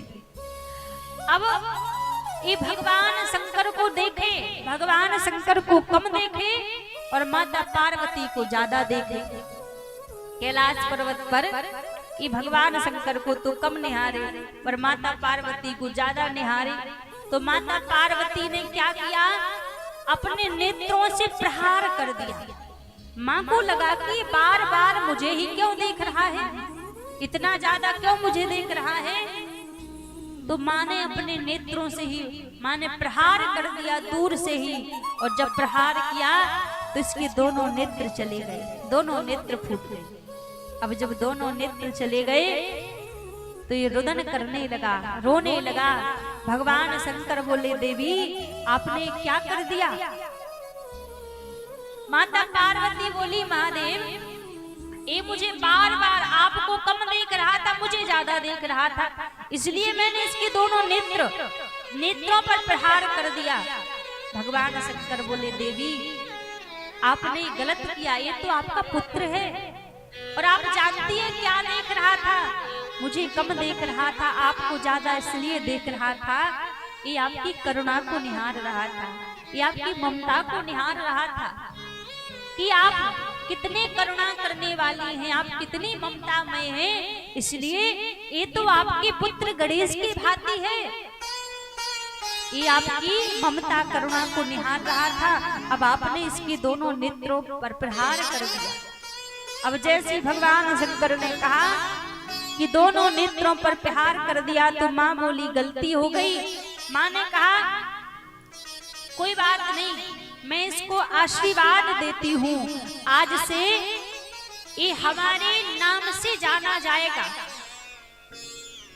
तो माँ ने कहा कि मैं आशीर्वाद देती हूँ, आज से हमारे नाम से जाना जाएगा, इसका नाम धनद होगा। और महाराज भगवान शंकर ने कहा, मैं भी आशीष देता हूँ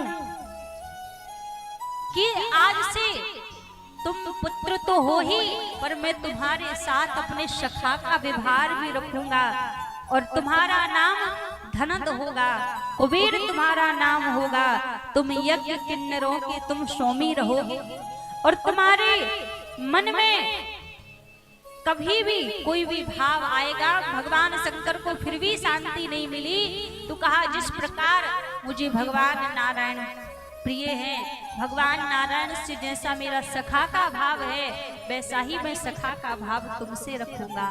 आशीर्वाद दे दिया भगवान शंकर ने। अब जरा विचार करो, भगवान शंकर कितने करुणा करने वाले हैं। इस गुण निधि ने गलती से प्रकाश किया था और गलती से प्रकाश का फल देखो कि आज भगवान शंकर ने उसे कुबेर बना दिया, कुबेर की पदवी पर विराजित कर दिया। ये भगवान शंकर की करुणा है, भगवान शंकर की ये कृपा है कि जो एक बार भगवान शंकर की शरण में आए, जो एक बार प्रभु के निकट आए, प्रभु कितनी कृपा करते हैं, कितना अनुग्रह अपने भक्तों के ऊपर करते हैं। भगवान ने कुबेर का रूप इसको प्रदान कर दिया, माँ पार्वती ने इसको आशीष दिया महाराज। और माँ पार्वती ने आशीष दिया कि तुम हमेशा मेरे प्रिय रहोगे और मेरे पुत्र कहलाओगे। और जब पुत्र होने का आशीष दिया तो महाराज कहते हैं, एक बार क्या हुआ, माता लक्ष्मी और भगवान नारायण में किसी बात पर विवाद हो रहा था। तो विवाद होते होते भगवान नारायण के मुख से ऐसे ही वचन निकला माता लक्ष्मी के लिए कि तुम पूर्ण नहीं हो। अब माँ ने कहा कि मैं पूर्ण क्यों नहीं हूँ। भगवान नारायण बोले, तुम पूर्ण इसलिए नहीं हो, तुम्हारे पास यदि कोई संतान होती, तुम्हारा कोई पुत्र होता तो तुम पूर्ण कहलाती। तुम पूर्ण नहीं हो। अब जैसे कहा कि तुम पूर्ण नहीं हो, विवाद करते करते अब माँ को बड़ा दुख हुआ, माता लक्ष्मी को जब बड़ा दुख हुआ, ऐसा श्राप दे दिया कि मैं पूर्ण नहीं हूँ। तो रोते रोते माता लक्ष्मी कैलाश पर्वत पर माता पार्वती के पास में आई। और जब माता पार्वती के पास में आई, वहीं पर सरस्वती जी भी विराजित थी। अब लक्ष्मी जी रुदन कर रही थी, तो माता पार्वती पूछने लगी, देवी क्या बात है, आप इतनी रुदन क्यों कर रही हो, आपके रोने का कारण क्या है। जब कहा कि आपके रोने का कारण क्या है, तो माता लक्ष्मी कहने लगी कि आज भगवान शंकर ने मुझसे कहा है, आज भगवान नारायण ने मुझसे कहा है कि मैं पूर्ण नहीं हूं। क्यों? क्योंकि मेरे घर कोई संतान नहीं है, मेरा कोई पुत्र नहीं है, इसलिए मुझसे कहा कि मैं पूर्ण नहीं हूं। और जैसे कहा तो उसी समय क्या हुआ महाराज, ये वचन बोल ही रही थी। माता पार्वती ने गणेश जी को लिया और गणेश जी को उठा के माता लक्ष्मी की गोदी में रख दिया, गोदी में विराजित कर दिया और कहा, देखो देवी, आज से गणेश जितना मेरा पुत्र है उतना ही आज से तुम्हारा भी गणेश पुत्र है। अब तुम अर्ध नहीं हो, अब तुम पूर्ण हो चुकी हो। क्योंकि एक नारी जब तक मां नहीं बन जाती तब तक कहते हैं वो नारी पूर्ण नहीं कहलाती। तो माता पार्वती ने गणेश जी को माता लक्ष्मी की गोदी में विराजित कर दिया और कहा, अब तुम पूर्ण हो गई। जब दिवाली होती है ना, तो ऐसा तो नहीं, वहां लक्ष्मी नारायण की पूजा तो बहुत कम जगह होती है, लेकिन दिवाली के समय दीपावली पर लक्ष्मी और गणेश जी की पूजा होती है। क्यों? क्योंकि माता पार्वती ने गणेश जी को माता लक्ष्मी की गोदी में दे दिया, कहा आज से ये भी तुम्हारा पुत्र है। तो वहां पर इसलिए माता लक्ष्मी और गणेश जी की पूजा होती है। और दीपावली पर कहते हैं कहीं कहीं सरस्वती जी की भी पूजा होती है। सरस्वती जी की पूजा क्यों होती है? क्योंकि जब सरस्वती मैया वहां पर खड़ी थी और माता पार्वती रुदन कर रही थी, तो सरस्वती मैया ने ही इशारा किया था माता पार्वती को कि आप अपने पुत्र को इनकी गोदी में दे दो, तो ये पूर्ण हो जाएंगी। तो इसलिए माता सरस्वती की भी दीपावली पर पूजा होती है। और दूसरी बात, यहाँ पर माता पार्वती ने कहा था कि जितना प्रिय मुझे मेरा पुत्र गणेश है, उतना ही कुबेर से कहा था कि उतने ही प्रिय मुझे तुम कहलाओगे। तो गणेश जी में और कुबेर में माता पार्वती भेद नहीं करती, इसलिए दीपावली पर कुबेर की भी पूजा होती है। क्योंकि माता पार्वती ने कुबेर को भी अपने पुत्र की तुलना दी है। तो महाराज माता पार्वती तो इतनी करुणा करने वाली है, इतनी कृपा करने वाली है। और भगवान शंकर की तो करुणा का वर्णन ही क्या किया जाए। ऐसे भगवान भोलेनाथ तो अहेतु की कृपा करने वाले हैं। एक बार भी जो शरण में आ जाए, एक बार कह दे कि प्रभु मैं आपका हूँ, कुछ भी हो जाए भगवान फिर उसका साथ नहीं छोड़ते, उसको अपना लेते हैं, ऐसी करुणा करते हैं। कल भी आपसे कहा था ना कि दुनिया में सबके माता पिता को एक दिन जाना है, सब एक दिन अनाथ हो जाते हैं, लेकिन जीवन में वो कभी अनाथ नहीं होता। जिसका नाथ बाबा विश्वनाथ है, जिनके नाथ जगन्नाथ है, वो जीवन में कभी अनाथ नहीं होता। क्योंकि इनकी छाया हमेशा अपने भक्तों के ऊपर रहती है, तो वो कभी अनाथ नहीं होते। जिनके ऊपर प्रभु कृपा करें, महादेव कृपा करें, मैया पार्वती जिनके ऊपर कृपा करें, वो जीवन में कभी अनाथ नहीं होता। तो एक बार तो सभी को जब भगवान के पास जाया करो, महादेव के पास जाते हो ना, कहा करो प्रभु मैं आपका हूँ, मैं आपका हूँ, आप मेरे हो। अपना अपन का रिश्ता भगवान से बनाया करो। बोली शंकर भगवान की, काशी विश्वनाथ की। कौन कौन भोलेनाथ भगवान को अपने घर बुलाना चाहता है, उनसे प्रार्थना करिए। आइए सभी मिलकर के करेंगे। ओ फरियाद मेरी सुनकर भोलेनाथ चले आना, फरियाद मेरी सुनकर भोलेनाथ चले आना।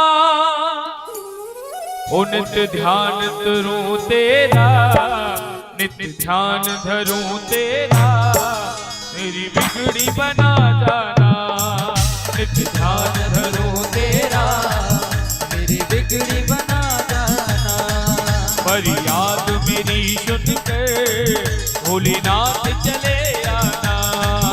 फरियाद मेरी सुनकर भोलेनाथ चले आना। फरियाद मेरी सुनकर भोलेनाथ चले आना। फरियाद मेरी सुनकर भोलेनाथ चले आना। ओ फरियाद मेरी सुनकर शिव शंभू चले आना। फरियाद मेरी सुनकर शिव शंभू चले आना। नित्य ध्यान धरूं तेरा, नित्य ध्यान धरूं तेरा, मेरी बिगड़ी बना जाना। नित्य ध्यान धरूं तेरा, मेरी बिगड़ी बना जाना। ओ नित्य ध्यान धरूं तेरा, मेरी बिगड़ी बना जाना। नित्य ध्यान धरूं तेरा, मेरी बिगड़ी बना जाना। शंकर भगवान की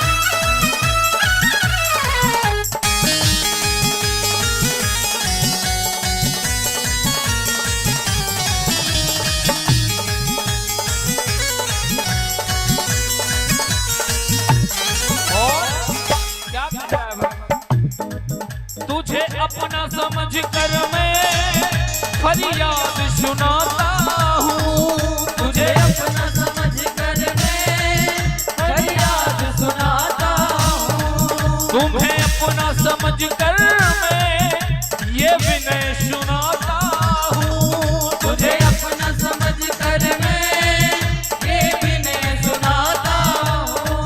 तेरे दर पर आकर मैं धूनी रमाता हूँ। तेरे दर पर आकर हे भोलेनाथ, मैं धूल रमाता हूँ। ओ तेरे दर पर आकर मैं धूनी रमाता हूँ। तेरे दर पर आकर मैं धूल रमाता हूँ। क्यों भूल गए भगवन, क्यों भूल गए भगवन, मुझे समझ के बेगाना। क्यों भूल गए भगवन, मुझे समझ के बेगाना। फरियाद मेरी सुनकर भोलेनाथ चले आना। फरियाद मेरी सुनकर भोलेनाथ चले आना। फरियाद मेरी सुनकर भोलेनाथ चले आना। फरियाद मेरी सुनकर भोलेनाथ चले आना। कौन कौन भगवान भोलेनाथ को अपनी प्रार्थना सुनाना चाहता है? दोनों हाथ उठाकर कहिए, हो फरियाद मेरी सुनकर भोलेनाथ चले आना। फरियाद मेरी हे भोला, सुनकर भोलेनाथ चले आना। नित्य ध्यान धरूं तेरा, नित्य ध्यान धरूं तेरा, मेरी बिगड़ी बना जाना। नित्य ध्यान धरूं तेरा, मेरी बिगड़ी बना जाना। ओ नित्य ध्यान धरूं तेरा, मेरी बिगड़ी बना जाना। नित्य ध्यान धरूं तेरा मेरी बिगड़ी बना। काशी विश्वनाथ की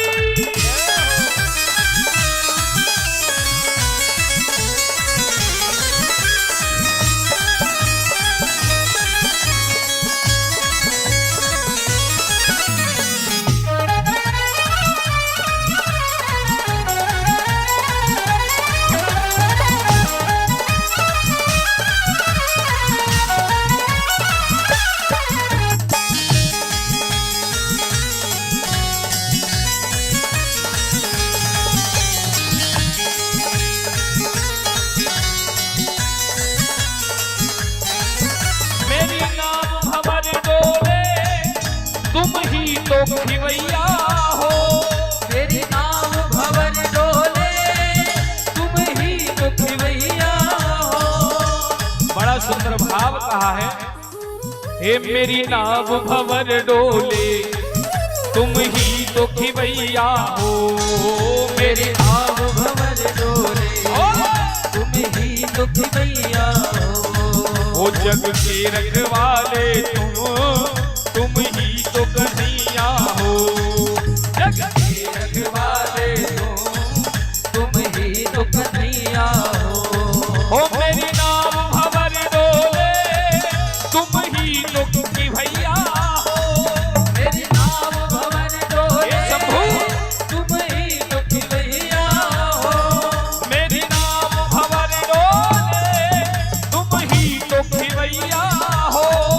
मेरी नाव भंवर डोले तुम ही तो खिवैया हो। जग के रखवाले हो तुम ही तो कन्हैया हो।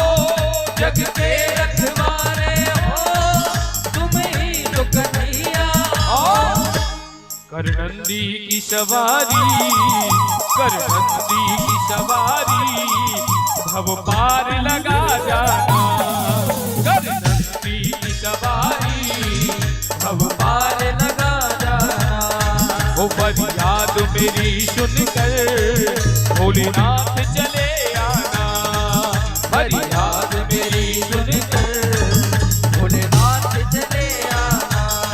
ओ फरियाद मेरी सुनकर भोलेनाथ चले आना।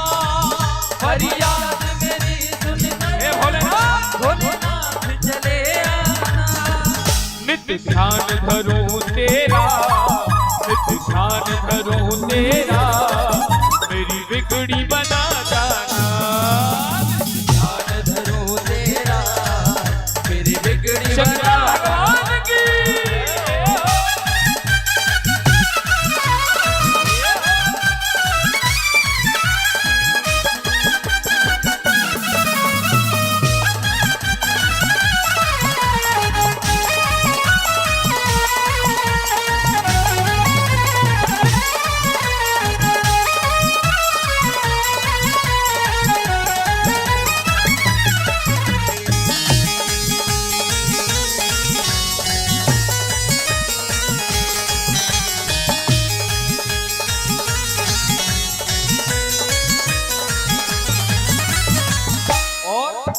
क्या कहना है।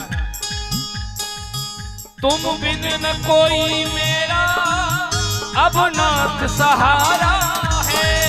तुम बिन न कोई मेरा अब नाथ सहारा है। किस किस के सहारे भोलेनाथ हैं, दोनों हाथ उठा के कहिए। देखिए, जब तक हृदय में भाव नहीं आएगा, ये पुकार नहीं आएगी कि हे प्रभु हम आपके हैं और आप हमारे हैं, तब तक वो रीझने वाले नहीं।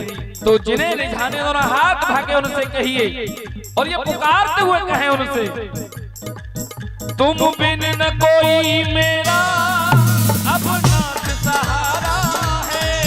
तुम बिन न कोई मेरा अब नाथ सहारा है। तुम बिन न कोई मेरा अब नाथ सहारा है। तुम बिन न कोई मेरा अब नाथ सहारा है। इस जीवन को मेरे अब तुम परवारा है। इस जीवन को मैं शंभुनाथ अब तुम परवारा है। ओ इस जीवन को भोले अब तुम परवारा है।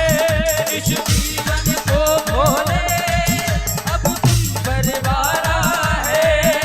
मर्जी है तेरी बाबा, मर्जी है तेरी बाबा, अच्छा नहीं तड़पाना।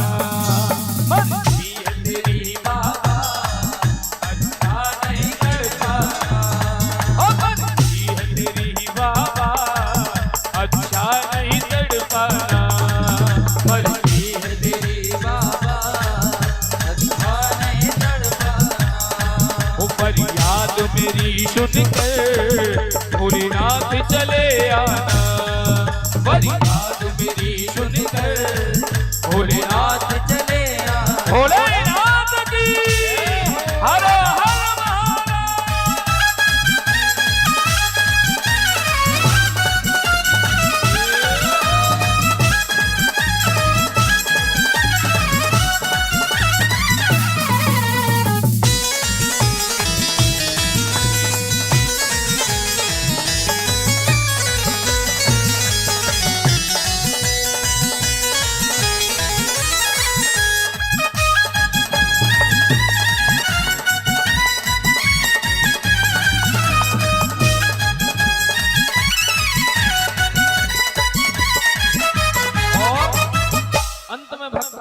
कहेंगे भोलेनाथ, हो नैनों में भरे आंसू क्यों तरस न खाते हो, नैनों में भरे आंसू क्यों तरस न खाते हो, नैनों में भरे आंसू क्यों तरस न खाते हो, नैनों में भरे आंसू क्यों तरस न खाते हो। ओ क्या दोष हुआ मुझसे, मुझे क्यों ठुकराते हो, क्या दोष हुआ मुझसे, मुझे क्यों ठुकराते हो, नैनों में भरे आंसू क्यों तरस न खाते हो, नैनों में भरे आंसू क्यों तरस न खाते हो, क्या दोष हुआ मुझसे, क्यों मुझे ठुकराते हो, क्या दोष हुआ मुझसे, मुझे क्यों ठुकराते हो, ओ क्या दोष हुआ मुझसे, मुझे क्यों ठुकराते हो, क्या दोष हुआ मुझसे, मुझे क्यों ठुकराते हो।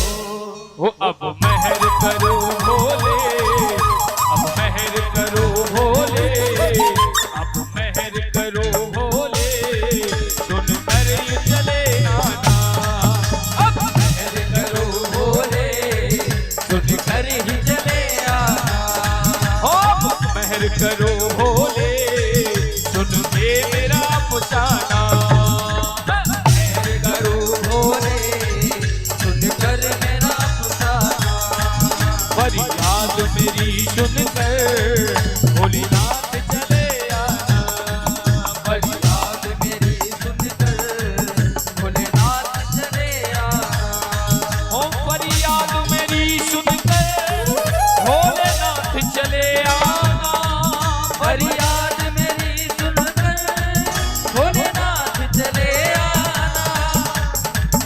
कौन कौन बुलाना चाहता है भोलेनाथ को?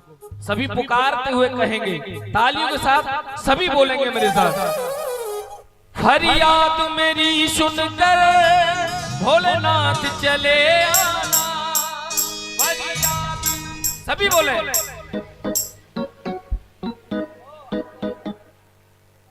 अरे मैया तुम्हारी आवाज मोरे तक ना आ रही, कम से कम इतनी तो निकालो कि यहाँ तक पहुंच जाए। हाँ सभी दोनों हाथ उठा के पुकारते हुए कहें, जब मेरे तक नहीं पहुंच रही भोलेनाथ कहाँ सुनेंगे। हाँ थोड़ा सा जोर लगाइए, जो जोश आप लड़ने में लगाती हैं, हाँ थोड़ा सा, हाँ यही बात, ये बात। हो फरियाद मेरी सुनकर भोलेनाथ चले आना, फरियाद मेरी सुनकर भोलेनाथ चले आना, हो फरियाद मेरी सुनकर भोलेनाथ चले आना, फरियाद मेरी सुनकर भोलेनाथ चले आना। दोनों हाथ लगे, नित्य ध्यान धरूं तेरा, नित्य ध्यान धरूं तेरा, मेरी बिगड़ी बना जाना, नित्य ध्यान धरूं तेरा, मेरी बिगड़ी बना जाना, नित्य ध्यान धरूं तेरा, मेरी बिगड़ी बना जाना, नित्य ध्यान धरूं तेरा, सभी बोलिए बना जाना। ओम नमः शिवाय, ओम नमः शिवाय, ओम नमः शिवाय, ओम नमः शिवाय, हर हर भोले नमः शिवाय, हर हर भोले नमः शिवाय, ओ हर हर भोले नमः शिवाय, हर हर भोले नमः शिवाय, नमः शिवाय, नमः शिवाय, नमः शिवाय, नमः शिवाय, फरियाद मेरी सुनकर, फरियाद मेरी सुनकर भोलेनाथ चले आना, फरियाद मेरी सुनकर भोलेनाथ चले आना। बोले शंकर भगवान की, काशी विश्वनाथ की।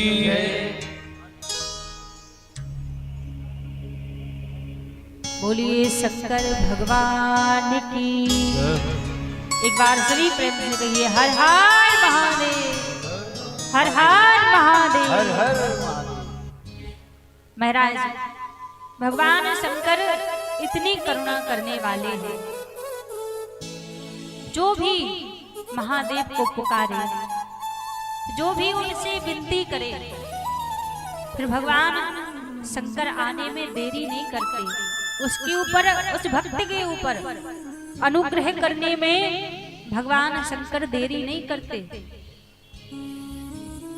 तो इतने अति शीघ्र रीझने वाले देव है महादेव। लेकिन जानते हैं एक बात बड़ी विचित्र लगती है, हम भगवान शंकर को किस लिए पूजते हैं? बोले भगवान शंकर जल्दी से हमारे मन की मनोकामना पूरी करेंगे, इसलिए हम भगवान शंकर को पूजते हैं। और हमारे मन में मनोकामना कौन सी है? घर के काम बन जाए, बच्चा नौकरी से लग जाए, खूब घर परिवार बढ़िया से चले, ये हमारी मनोकामनाएं। महाराज हम अपने स्वार्थ के लिए भगवान शंकर को पूजते हैं, अपने स्वार्थ के लिए हम भोलेनाथ को पूजते हैं। भोलेनाथ तो वो देव है, निस्वार्थ भाव से यदि भगवान शंकर की आराधना की जाए, भगवान शंकर को पुकारा जाए, तो प्रकट होकर अपने भक्त को दर्शन दे देते हैं। इतने करुणा करने वाले देव हैं, लेकिन फिर भी हम भगवान शंकर को स्वार्थ बस पूजते हैं। हमें यही लगता है कि भगवान शंकर केवल हमारे मन की मनोकामना पूरी करने के लिए बस बैठे हैं। यदि भगवान शंकर से भक्ति मांगी जाए, प्रेम मांगा जाए, उनके साक्षात्कार दर्शन मांगे जाएं, तो निस्वार्थ भाव से जब भक्त उनको अपना बनाता है ना, तो भगवान शंकर तो उसके पास आने के लिए भी तैयार हो जाते हैं, उसके ऊपर अनुग्रह करने के लिए भी तैयार हो जाते हैं। तो यहाँ पर भगवान शंकर के निकट जाओ, उनको पूजो, उनकी आराधना करो, उनकी भक्ति करो, संसारिक मनोकामना पूरी करने के लिए नहीं, उनको पाने के लिए उनकी भक्ति करो, उनको अपना बनाने के लिए उनकी भक्ति करो। तो ऐसे दयालु हैं भगवान भोलेनाथ। तो यहाँ ब्रह्मा जी जब सृष्टि की रचना करने लगे, जब सृष्टि की रचना करने लगे ब्रह्मा जी, तो बार बार सृष्टि की रचना करने का प्रयास ब्रह्मा जी कर रहे हैं, लेकिन सृष्टि की रचना नहीं हो पा रही। उसी समय आकाशवाणी हुई, ब्रह्मा बिना शिव शक्ति की कृपा के आप सृष्टि की रचना नहीं कर पाओगे, इसलिए आप पहले शिव शक्ति की आराधना करो। जब शिव शक्ति की आप आराधना करोगे तभी इस सृष्टि की आप रचना कर पाओगे। जब भविष्यवाणी हुई तो ब्रह्मा जी भगवान शंकर की आराधना करने लगे, और जब ब्रह्मा जी भगवान शंकर की आराधना करने लगे, भगवान शंकर की आराधना करते करते भगवान शंकर से इसी भाव में आराधना कर रहे थे कि प्रभु आप कृपा कीजिए और कृपा करें कि आपकी कृपा से सृष्टि की रचना पूर्ण हो जाए। ये जो प्रभु ने मुझे दायित्व दिया है संसार को आगे बढ़ाने का, ये दायित्व पूरा हो जाए तो आप मेरे ऊपर कृपा कीजिए। और जब ब्रह्मा जी भगवान शंकर की आराधना करने लगे तो भगवान शंकर प्रकट होकर केवल शिव शक्ति की आराधना यहाँ पर ब्रह्मा जी ने की थी। तो आज भगवान शंकर ब्रह्मा जी से प्रसन्न होकर शिव और शक्ति दोनों का रूप बनाकर ब्रह्मा जी के निकट भगवान शंकर प्रकट हुए। अर्धनारीश्वर का रूप बनाकर भगवान शंकर प्रकट हुए। बोलिए अर्धनारीश्वर भगवान की। अर्धनारीश्वर का रूप बनाकर भगवान शंकर ब्रह्मा जी के निकट प्रकट हुए। और जब भगवान शंकर प्रकट हुए, भगवान शंकर ने आशीष दिया। फिर ब्रह्मा जी ने इस संसार की रचना की और आज उसी बड़ी सुंदर छवि का, उसी बड़ी सुंदर झांकी का हम सभी को भी दर्शन करने का सौभाग्य मिलेगा। भगवान अर्धनारीश्वर की झांकी का हम आप सभी को दर्शन करने का अवसर मिलेगा और प्रभु की बड़ी सुंदर अर्धनारीश्वर भगवान की झांकी हम सबके बीच में आ रही है। एक बार दोनों हाथ ऊपर खड़े करके सभी भगवान शंकर का स्वागत करेंगे। बोलिए अर्धनारीश्वर भगवान की जय। बाबा विश्वनाथ की जय। हम सबके बीच में अर्धनारीश्वर भगवान की बड़ी सुंदर छवि यहाँ पर विराजित है। ये कुर्सी दे दो। और जिस रूप में ब्रह्मा जी की तपस्या से प्रसन्न होकर भगवान शंकर ने अर्धनारीश्वर का रूप बनाकर भगवान शंकर प्रकट हुए थे, आज वही बड़ी सुंदर झांकी का हम आप सभी को भी दर्शन करने का, पूजन करने का सौभाग्य यहाँ पर प्राप्त हुआ है। तो जैसे ब्रह्मा जी ने तपस्या की थी, तो वैसे ही ब्रह्मा जी की तपस्या से प्रभु प्रकट हुए थे और आज हम सभी के ऊपर अनुग्रह करके, हम सभी के ऊपर कृपा करके भगवान अर्धनारीश्वर हम सबके बीच में प्रकट हुए हैं। हम सबके ऊपर कृपा करने के लिए प्रभु यहाँ पर आए हैं। शिव शक्ति का रूप बनाकर महादेव की सुंदर झांकी का हम आप सभी दर्शन कर रहे हैं। तो महाराज, जो भी भगवान का पूजन करना चाहे, अर्धनारीश्वर भगवान का पूजन तिलक जो भी करना चाहे, तो हमारे भैया जी लोग आप सभी के बीच में जाएंगे, क्योंकि जगह छोटी है, आपकी संख्या ज्यादा है। यदि सब लोग आएंगे तो जगह कम पड़ जाएगी। तो जिनको भी अर्धनारीश्वर भगवान का पूजन करना है, तो हमारे भैया जी लोग आप सबके बीच में आ रहे हैं। जो भी आप उनके चरणों में समर्पित करना चाहें तो आप अपने स्थान से ही प्रदान कर सकते हैं। फिर अर्धनारीश्वर भगवान की सुंदर स्वरूप के बाद, इसके बाद बड़ी सुंदर फिर हम मयूर भगवान की लीला का यहाँ पर आज दर्शन करेंगे। मयूर नृत्य और मयूर लीला का यहाँ पर हम सभी दर्शन करेंगे। तो एक बार सभी दोनों हाथ ऊपर खड़े करके भगवान अर्धनारीश्वर का जय जयकार करते हुए, उनका पूजन करते हुए, जिनका भाव हो वो अर्धनारीश्वर भगवान के चरणों में जो भी भाव समर्पित करना चाहें तो कर सकते हैं। और अपने स्थान से ही सभी अर्धनारीश्वर भगवान का पहले ध्यान करेंगे, पूजन करेंगे। बोली शंकर भगवान की, अर्धनारीश्वर भगवान की। जो आज के यजमान हैं, जो आज यजमान बने थे, अगर वो यहाँ हो, ये माता जी को भेज दो। पीछे जो बच्चे आप आगे आ जाए थोड़ा। जो आज यजमान बने हैं वो कृपया आ जाएंगे। एक बार आप पूजन कर देंगे भगवान का। उसके बाद जिन्हें भी भगवान के चरणों में जो अपना दान देना है, देखिए ये सौभाग्य बार बार नहीं मिलता। ये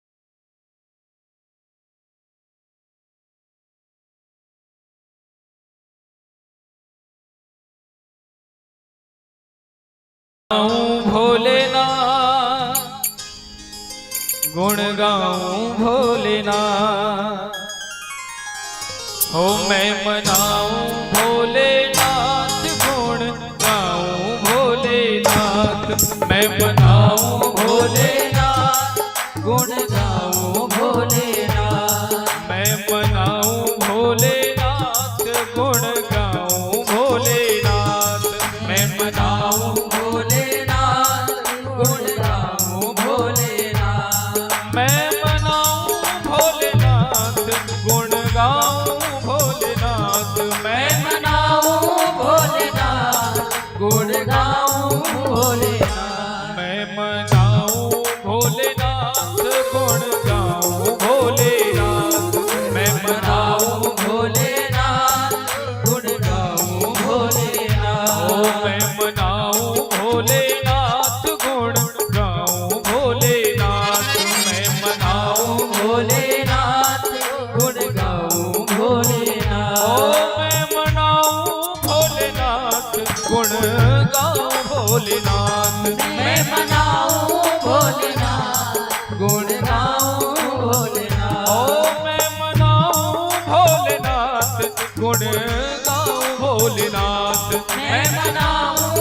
भोलेनाथ गाओ गुण गाऊं भोलेनाथ हे मैं मनाऊं भोलेनाथ गुण गाऊं भोलेनाथ मैं मनाऊं भोलेनाथ गुण गाऊं भोलेनाथ। शंकर भगवान की अर्धनारेश्वर भगवान की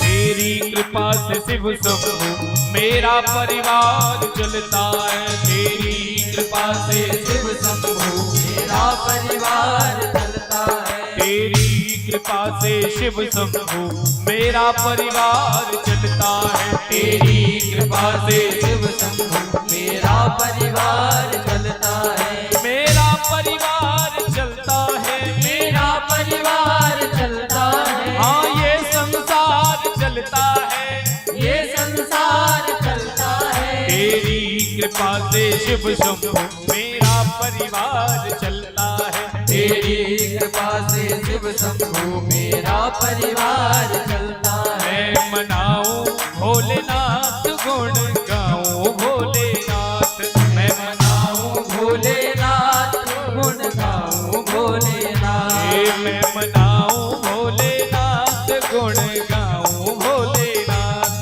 मैं मनाऊं भोलेनाथ गुण गाऊं भोलेनाथ ओ मैं मनाऊं भोलेनाथ मैं मनाऊं भोलेनाथ मैं मनाऊं भोलेनाथ मैं मनाऊं भोलेनाथ मैं मनाऊं भोलेनाथ गुण गाऊं भोलेनाथ मैं मनाऊं भोलेनाथ गुण गाऊं भोलेनाथ शंकर भगवान की काशी विश्वनाथ की अर्धनारेश्वर भगवान की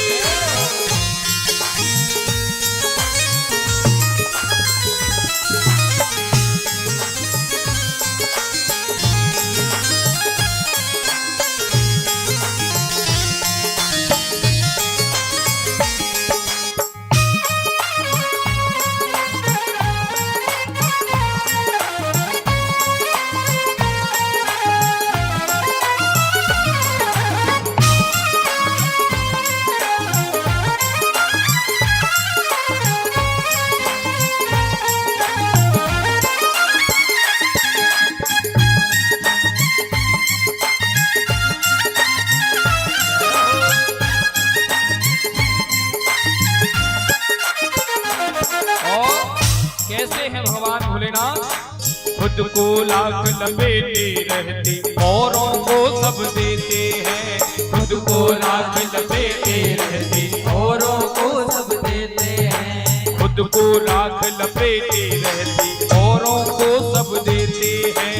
खुद को राग लपेटे रहती औरों को सब देते हैं ओ देवों के हित में भी प्यारी इसको नीलकंठ लेते हैं।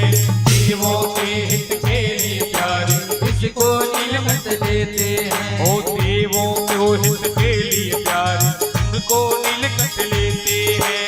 देवों के हित के प्यारे विश्व नियमित लेते हैं मैं मनाऊं भोलेनाथ मैं मनाऊं भोलेनाथ गुण गाऊं भोलेनाथ मैं मनाऊं भोलेनाथ गुण गाऊं भोलेनाथ ओ मैं मनाऊं भोलेनाथ गुण गाऊं भोलेनाथ मैं मनाऊं भोलेनाथ गुण गाऊं भोलेनाथ भगवान भोलेनाथ इतने अवरदानी हैं खुद भस्म लगाए रहते हैं और जो संसार में कोई नहीं दे पाता एक से एक बड़े चीज दे करके संसार की नहीं अभी पूरे विश्व की जितने भी वरदान दिए हैं भगवान भोलेनाथ ने ही दिए हैं और सबसे पहले प्रसन्न होते हैं भगवान भोलेनाथ। इसीलिए कहा है खुद तो राख लपेटे रहते औरों को सब देते हैं।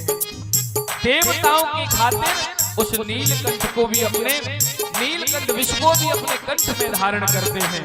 इसीलिए कहा भक्त कहता है ओ तो है मनाओ भोलेनाथ गुण गाओ भोलेनाथ, तो है मनाओ भोलेनाथ गुण गाओ भोलेनाथ, गुण गाओ भोलेनाथ मनाओ भोलेनाथ, गुण गाओ भोलेनाथ मनाओ भोलेनाथ। शंकर भगवान की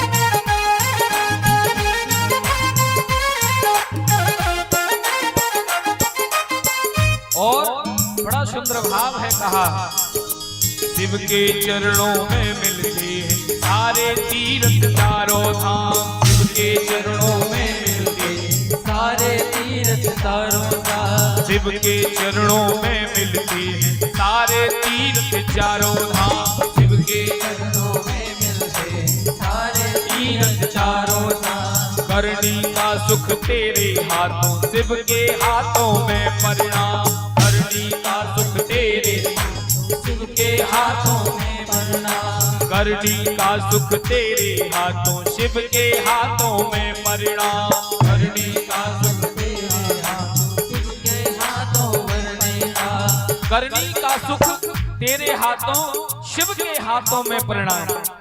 जो आप करेंगे उसका सुख आपके हाथ है और जो आप कर्म करेंगे उसका फल भोलेनाथ के हाथ है।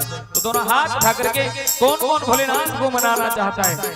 सभी दोनों हाथ उठा करके कहेंगे, सभी दोनों हाथ उठाएं।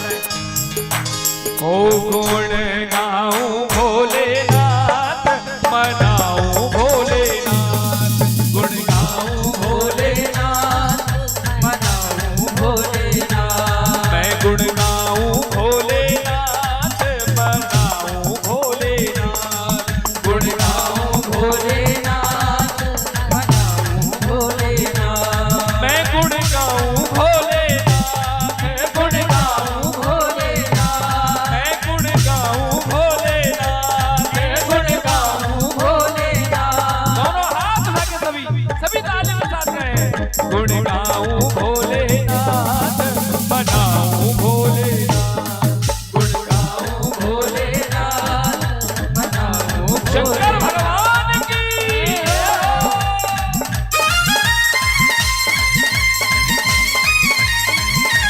हरि।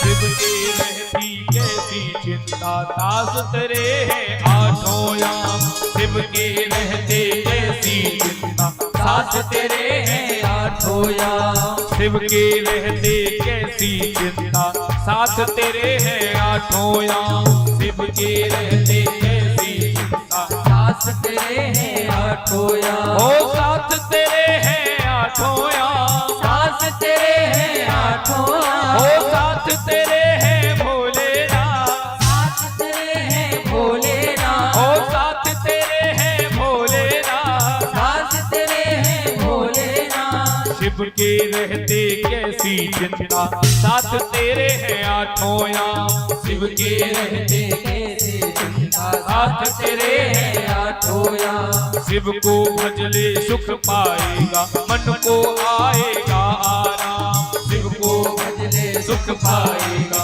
मन को आएगा आराम। शिव को भजले सुख पाएगा, मन को आएगा आराम। शिव को भजले सुख पाएगा, मन को आएगा आराम। गुण गाऊं भोलेनाथ, मनाऊं भोलेनाथ। गुण गाऊं भोलेनाथ, मनाऊं भोलेनाथ। हे गुण गाऊं भोलेनाथ, मनाऊं भोलेनाथ। गुण गाऊं भोलेनाथ, मनाऊं भोलेनाथ। ओ गुण गाऊं भोलेनाथ, गुण गाऊं भोलेनाथ, ओ मनाऊं भोलेनाथ। मनाऊं भोलेनाथ। एक बार दोनों हाथ उठा के कहें, कौन कौन भोलेनाथ को मनाना चाहता है। और इसके बाद बड़ी सुंदर आप हम सभी मयूर जो रास होता है ना, जो वृंदावन में आज भी निधिवन में भगवान रास रचाते हैं। तो भगवान भोलेनाथ जब गोपी बनकर भगवान के श्रीधाम वृंदावन गए तो भगवान भोलेनाथ भी उस रास में प्रवेश किए। तो वही रास आप हम सभी कुछ ही देर में देखेंगे। तो सभी दोनों हाथ उठाकर भोलेनाथ के गुणगान हुए। हो गुण गाऊं भोलेनाथ, मनाऊं भोलेनाथ। गुण गाऊं भोलेनाथ, मनाऊं भोलेनाथ। हे गुण गाऊं भोलेनाथ, मनाऊं भोलेनाथ। गुण गाऊं भोलेनाथ, मनाऊं भोलेनाथ। हे गुण गाऊं भोलेनाथ, गुण गाऊं भोलेनाथ, हो गुण गाऊं भोलेनाथ। गुण गाऊं भोलेनाथ। गुण गाऊं भोलेनाथ, मनाऊं भोलेनाथ। गुण गाऊं भोलेनाथ, मनाऊं भोलेनाथ। हे हर हर महादेव शंभु काशी विश्वनाथ गंगे। हर हर महादेव शंभो, काशी विश्वनाथ गंगे। बोली शंकर भगवान की, अर्धनारेश्वर भगवान की। हर हर महादेव। सभी बड़ी शांति पूर्वक बैठे रहेंगे। जिन्हें भी भगवान के चरणों में दान करना है वो दान करें। बाकी आप सभी बड़े शांति पूर्वक बैठकर कुछ ही समय में बड़ी सुंदर भगवान की रास की भी दर्शन करेंगे। श्री राधे श्याम। बोलिए शंकर भगवान की। आज अर्धनारीश्वर भगवान की बड़ी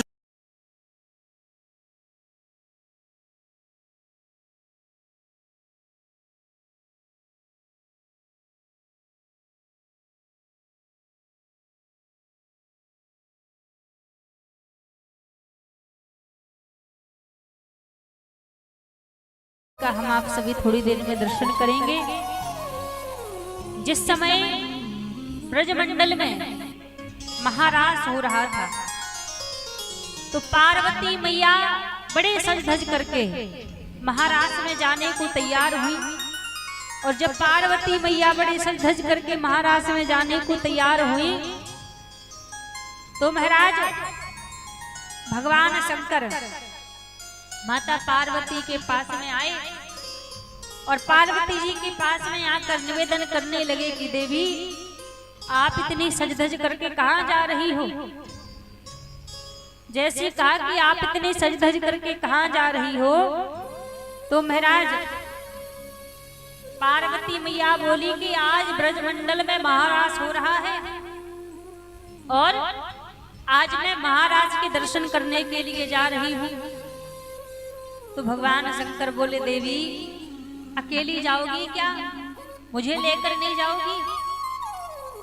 पार्वती जी बोली महादेव आपको मैं ले तो चलती महारास में, लेकिन महारास में पुरुषों का जाना वर्जित है। महारास में सभी गोपियां आती हैं, इसलिए मैं आपको महारास में नहीं ले चल सकती। अंदर महाराज होगा, सारे ब्रजवासी और सारी गोपियां उस महारास में आनंद लेंगी। और मेरे मन में भी भाव है कि मैं भी उस महाराज का दर्शन करूं, तो मुझे महाराज में ले चलो। पार्वती जी बोली, स्वामी आपको कैसे समझाऊं, आपको मैं महाराज में ले चलती, श्याम सुंदर रहते हैं और कोई दूसरा पुरुष नहीं रहता। भगवान शंकर बोले, अच्छा इतनी परेशानी है, केवल यही तो बात है कि महाराज में कोई दूसरा पुरुष नहीं जाता, लेकिन गोपियों की तो गिनती रहती नहीं है, कितनी भी गोपियां चली जाएं। पार्वती जी बोली, ना ना, गोपियों की तो कोई गिनती नहीं रहती, कितनी भी गोपियां आ जाएं। तो भगवान शंकर बोले, देवी ये हमारे और तुम्हारे बीच की बात है, ये रहस्य की बात है, किसी तीसरे को पता ना चले। आज आप मेरा ऐसा श्रृंगार कर दो, मेरा ऐसा स्वरूप बना दो कि मुझे पूरा गोपी की तरह बना दो। पार्वती जी बोली, स्वामी आप क्या बोल रहे हैं? भगवान शंकर बोले, देवी जो आप सुन रही हैं मैं वही कह रहा हूं कि मुझे मेरा गोपी की तरह श्रृंगार कर दो। आज भगवान शंकर ने लहंगा पहन लिया, चुन्नी ओढ़ ली, पूरा बिल्कुल गोपी की तरह भगवान शंकर ने श्रृंगार कर लिया। अच्छा एक बात बताओ, कोई भी पुरुष कितना भी नारी का क्यों ना श्रृंगार कर ले, कितना भी पूरा नारी की तरह क्यों ना सज जाए, लेकिन जरा विचार करो वो नारी की चाल ढाल कहां से लेकर आएगा? चाल ढाल तो उसके अंदर पुरुष की रहेगी ना। अब भगवान शंकर ने पूरा नारी का श्रृंगार कर लिया, बोले अब बढ़िया है। पार्वती जी ने कहा ठीक है। अब पार्वती जी के संग में जैसे भगवान शंकर महाराज में आए, अब ठाकुर जी ने तो दूर से देखकर पहचान लिया कि कौन है, लेकिन भगवान शंकर बोले ऐसे नहीं। आज ठाकुर जी ने कहा कि देखो आज तो तभी सब गोपियों को महाराज में प्रवेश मिलेगा, पहले तो मैं सबका मुख देखूंगा। अब जो लाइन लगी थी ना महाराज में अंदर जाने की, तो भगवान शंकर सबसे आगे खड़े थे। अब जैसी ठाकुर जी ने कही कि मैं तो सबको मुख देखूंगा, तो भगवान शंकर वहां से हटे और जाके सबसे पीछे खड़े हो गए कि सबसे बाद में नंबर आएगा। अब जैसे सबसे पीछे भगवान शंकर खड़े हो गए, ठाकुर जी बोले भैया आज तो मैं पीछे से ही देखो प्रारंभ करूंगा, लाइन में आगे ते ना देखूंगा, सबसे पीछे ते देखूंगा। अरे मैया बैठ जाओ, नहीं तो जाके मेला घूमो। हाँ, जिन्हें देखनो हो, दर्शन करने हो, कथा श्रवण करनी हो, बैठ जाओ। और नहीं बहुत सुंदर मेला लगे हो बगल में, हाँ जाके मेला के दर्शन करो। काहे खड़ी हो? या तो बैठ जाओ या मेला देखो जाएगी, दो काम में तो एक तो करो। प्रेम से कहिए हर हर महादेव, हर हर महादेव। आज जैसे ही महाराज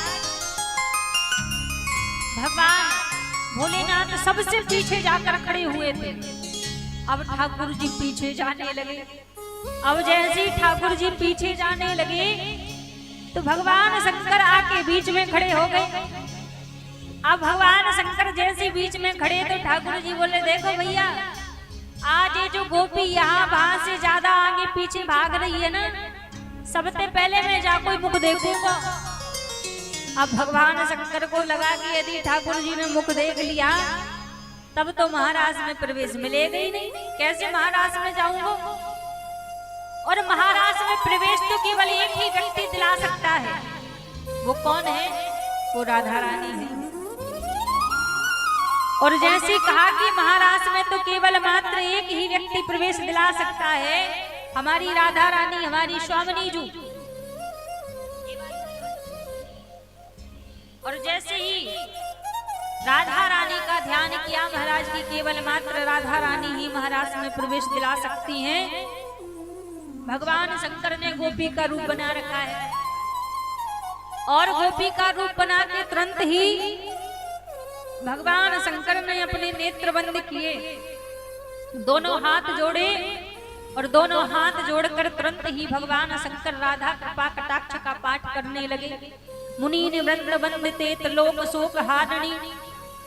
तुरंत ही दोनों हाथ जोड़कर भगवान शंकर राधा कृपा कटाक्ष का पाठ करने लगे। शास्त्रों में कहा है जो भगवान शंकर की स्तुति जो रावण गाया करता था वो सबसे बड़ी भगवान शंकर की स्तुति है, सारी स्तुतियों में सबसे बड़ी स्तुति है। लेकिन आज महाराज का दर्शन करने के लिए भगवान शंकर स्वयं राधा रानी की स्तुति का गायन कर रहे हैं और इस स्तुति का प्रथम बार निर्माण ही भगवान शंकर ने किया। राधा कृपा कटाक्ष का पाठ ही प्रथम बार भगवान शंकर ने किया। और जब राधा कृपा कटाक्ष का पाठ भगवान शंकर ने किया, राधा रानी से प्रार्थना की कि हे स्वामिनी जी मुझे भी महाराज के दर्शन करने का अवसर मिल जाए। तो जैसे ही प्रार्थना की वैसे ही महाराज राधा रानी श्याम सुंदर से बोली, श्याम सुंदर आज बड़ी देरी हो रही है, आज तो जल्दी महाराज प्रारंभ कर दो, फिर कबो बाद में गोपियों को मुख देख लियो। अब ठाकुर जी विचार करने लगे कि जब राधा रानी ने अनुमति दे दी है भगवान शंकर को महाराज में प्रवेश करने की, अंदर आने की, तो मैं कौन हो सकता हूँ फिर रोकने वाला। भगवान ठाकुर जी ने कहा ठीक है। सारी गोपियां अंदर आ गई, भगवान शंकर भी महाराज में अंदर आ गए। और जैसे महाराज में भगवान शंकर अंदर आए, ठाकुर जी तो दूर से देखकर समझ गए थे कि कौन सी गोपी है कि गोपा है। दूर से देखकर ही ठाकुर जी समझ गए थे आज ठाकुर जी ने बांसुरी को बजाना महाराज में प्रारंभ किया। और जैसे ठाकुर जी ने बांसुरी को बजाना महाराज में प्रारंभ किया, भगवान शंकर सुध बुध भूल गए। और जैसे ही भगवान शंकर सुध बुध भूल गए, कहीं चुनरी गिरी, जो चुनरी ओढ़कर आए थे कहीं चुनरी गिरी, जटा जूट भगवान शंकर के खुल गए। और जैसे ही सबने देखा ठाकुर जी बोले अरे भैया ये गोपी नहीं ये तो गोपा है। तो उसी रूप में आज भी आप वृंदावन जाओगे तो नृवन के निकट भगवान शंकर गोपेश्वर महादेव के रूप में आज भी वहां पर विराजित है। बोलिए गोपेश्वर महादेव की जय हो। तो कैसे भगवान भोलेनाथ ने महाराज में प्रवेश किया, आज इसी सुंदर झांकी का हम आप सभी को दर्शन करने का यहाँ पर सौभाग्य मिलेगा। जब महाराज प्रारंभ होता था तो ठाकुर जी स्वयं राधा रानी का श्रृंगार किया करते थे। आज ठाकुर जी राधा रानी की वेणु गूंथ रहे थे। वेणु गूंथना जानते हैं, चोटी बनाना। तो राधा रानी की चोटी बना रहे थे। अब चोटी को बनाया, राधा रानी श्याम सुंदर से पूछने लगी, श्याम सुंदर मैं कैसी लग रही हूँ? ठाकुर जी ने ऐसे कह दिया कि राधे तुम तो बिल्कुल चांद की तरह दिख रही हो, चांद की तरह लग रही हो। अब जैसे कहा कि चांद की तरह लग रही हो, सुनते ही राधा रानी क्रोधित हो गई, रुदन करने लगी। बोली श्याम सुंदर आपने मेरी तुलना चांद से कैसे कर दी? चांद के अंदर तो एक दाग है, आपको मेरे अंदर कौन सा दाग दिखाई देता है? मेरे अंदर कौन सा अवगुण दिखाई देता है जो आपने मेरी तुलना चांद से कर दी? अब जैसे कहा तो राधा रानी क्रोधित हो गई और बोली आज के बाद मोसो भेंट करवे मत दियो, अब अपना मुखमंडल मोको मत दिखाइयो। क्रोधित हो गई राधा रानी। ठाकुर जी चले गए। अब एक दिन बीत गया, 2 दिन बीत गए। राधा रानी ने मना कर दिया है श्याम सुंदर से कि आप अपना मुखमंडल मत दिखाइयो, आप मेरे सामने मत आइयो। अब ठाकुर जी कैसे जाएं राधा रानी के सामने? महाराज का समय है पर ठाकुर जी कैसे जाएं राधा रानी के सामने?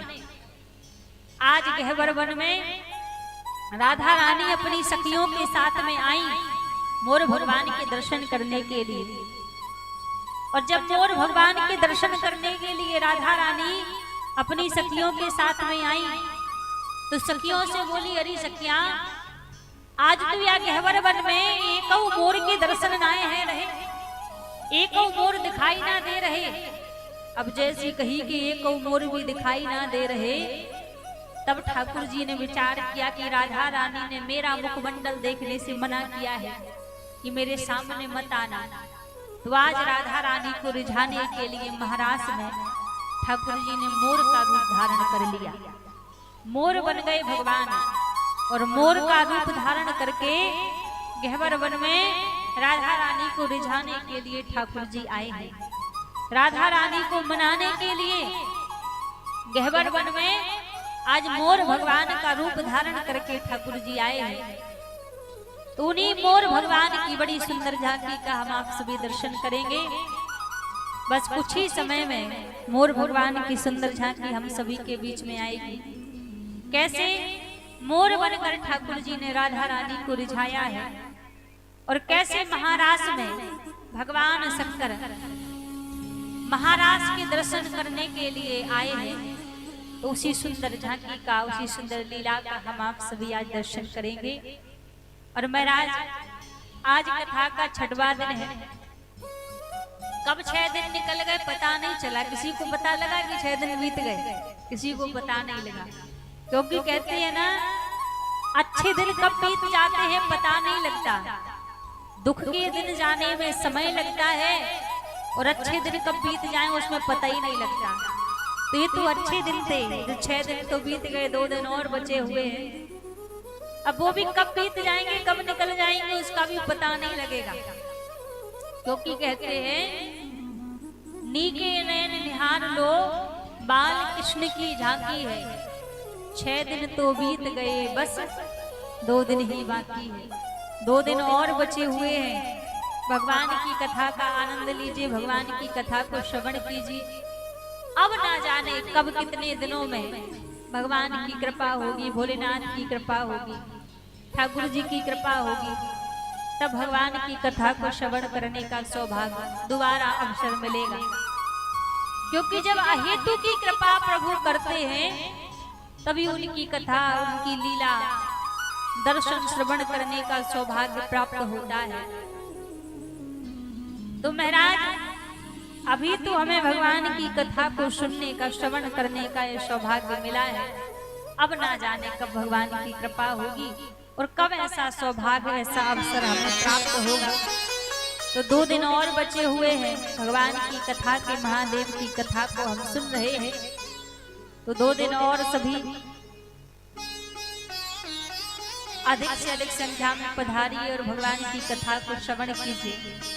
और ये जो कथा चल रही है, एक कथा हमारे YouTube चैनल पर भी लाइव चल रही है। तो यहाँ तो आप इसको श्रवण कर ही रहे हैं। यहाँ से जाने के बाद आपका जब मन हो, जब आपको स्मरण आए कि हमारे यहाँ पर आयोजन हुआ था, उसको दोबारा हम सुने, तो दोबारा भी आप उस कथा को श्रवण कर सकते हैं, उस कथा के दर्शन कर सकते हैं। हमारे YouTube चैनल पर देवी गौरप्रिया जी के नाम से YouTube चैनल है। तो पुनः आप दोबारा भी उस कथा को अपने घर बैठकर ही आप सुन सकते हैं, श्रवण कर सकते हैं। तो ऐसा सुंदर अवसर भगवान ने हमें यहाँ पर प्रदान किया। और बड़ी सुंदर मयूर भगवान की झांकी का हम आप सभी दर्शन करेंगे। हम सबके बीच में मयूर भगवान की बड़ी सुंदर झांकी पधार रही है। तो जैसे ठाकुर जी ने मोर भगवान का रूप धारण करके राधा रानी को रिझाया था, उसी सुंदर झांकी का और उसी सुंदर महाराष्ट्र का हम आप सभी दर्शन करेंगे। तो एक बार सभी लोग दोनों हाथ ऊपर खड़े करके मयूर भगवान का स्वागत करेंगे। बोलिए रास बिहारी भगवान की जय हो, मयूर भगवान की जय हो।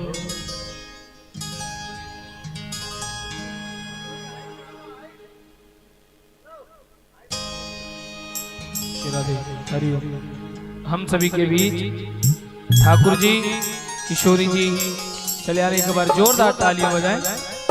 बोली कृष्ण कन्हैया लाल की, रास रासेश्वर भगवान की, रास बिहारी भगवान की, हर हर महादेव शंभो।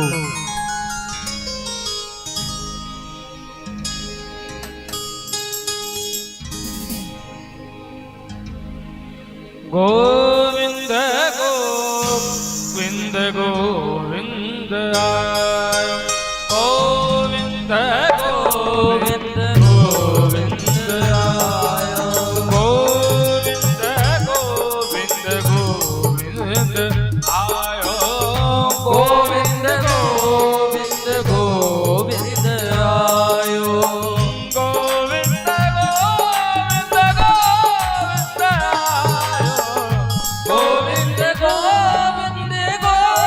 गोविंद आयो गोविंद गोविंद गोविंद आयो गोविंद गोविंद गोविंद आयो हे गोविंद गोविंद गोविंद आयो गोविंद गोविंद गोविंद आयो गोविंद गोविंद आयो गोविंद गोविंद गोविंद आयो बोली रास बिहारी भगवान की जय।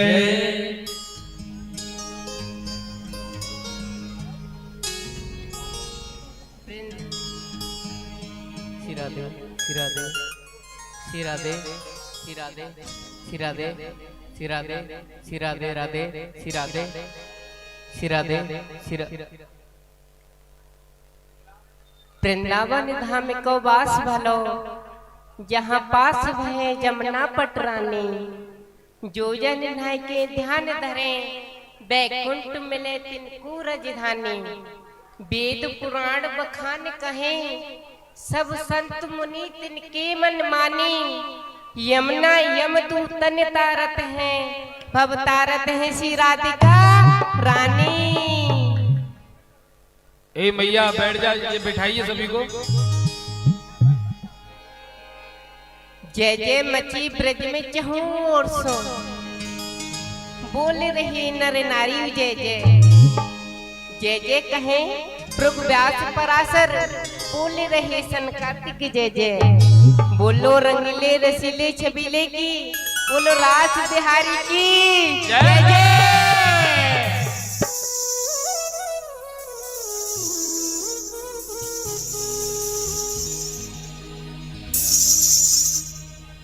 श्री श्यामा आपके नित्रास मंडल को समय है गया है आप सुकृपा करके नित्रास मंडल में पधारो प्यारे।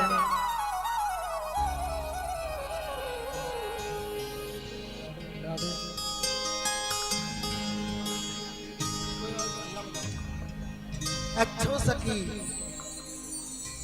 जय जय देव शिवानी सुता कीरत की दुलारी प्यारी करके कृपा कपूर मोहि को निहारी चंदन सिंगारी साज चंद्रकला चंद्रमुखी शुभदेया चित्त में मुस्कान को पधारिए सादर सखी मिल नित्य अभिलाषा करे शाम प्रिय आज नित्य रास में पधारिए हे समाजो ये सब व्रत की गोपी रास करने की जिज्ञासा है। आप इन गोपियों के साथ रास करें और मोको भी रास की आज्ञा दें। पधारो प्यारे। हे राधे लीलाम मणि इन सखियन की सरताज चलो पधारो रास में सो करिए रास विलास। चलो श्री समाजू आपकी रास में पधारो। प्यारे रास विलास को मोहि बड़ो उत्साह चलो चले सब सखीन ले नवल कुंज की मां चलो चले सब सखीन मिले नवल कुंज की मां नवल कुंज की मां नवल कुंज की मां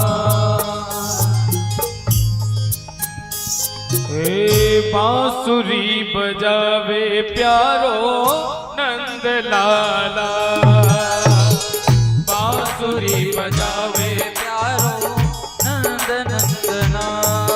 हो रास रचावे पद रंग नंदना, रास रचावे प्यारो नंद नंदना। हो रास रचावे ब्रज संग नंदना, रास रचावे प्यारो नंद नंदना। हो बांसु नंद नंदना।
समाज की जय जय, यमुना तट की बंसी बट की, गिरिजेश्वर की गिरिराज की जय जय, गिरिजेश्वर की गिरिराज की जय। ओ गिरिजेश्वर की गिरिराज की जय जय, गिरिजेश्वर गिरिराज की जय जय। ब्रिज गोपिन गोप कुमारन की, विपुलेश्वर के सुख साज की जय जय। ब्रज के शब संतन भक्तन की, ब्रज मंडल की ब्रजराज की जय जय, ब्रज मंडल की ब्रजराज की जय जय, ब्रज मंडल की ब्रजराज की जय जय, ब्रज मंडल की ब्रजराज की जय जय। प्यारो बांसुरी बजावे मेरो नंद लाला, प्यारो बांसुरी बजावे मेरो नंद लाला, प्यारो बांसुरी बजावे प्यारो नंद लाला, प्यारो बांसुरी बजावे मेरो नंद लाला। हे जी रास रचावे संग ब्रजवाला, रास रचावे ब्रजवाला। यारे बांसुरी बजावे मेरो नंद लाला, बांसुरी बजावे मेरो नंद लाला। हे बांसुरी बजावे मेरो नंद लाला, हे बांसुरी बजावे मेरो नंद लाला। ओ तेरे दीपारे कटारे की, ओ मांग की बाग की धारी की जय जय। ओ कुंडल जाय कपोलन पे, मुस्कान हूँ धीर प्रहारी की जय जय, मुस्कान हूँ धीर प्रहारी की जय जय, मुस्कान हूँ धीर प्रहारी की जय जय, मुस्कान हूँ धीर प्रहारी की जय जय। हो राजेश्वरी दिन रात रतो, यही मोहन की बनवारी की जय जय।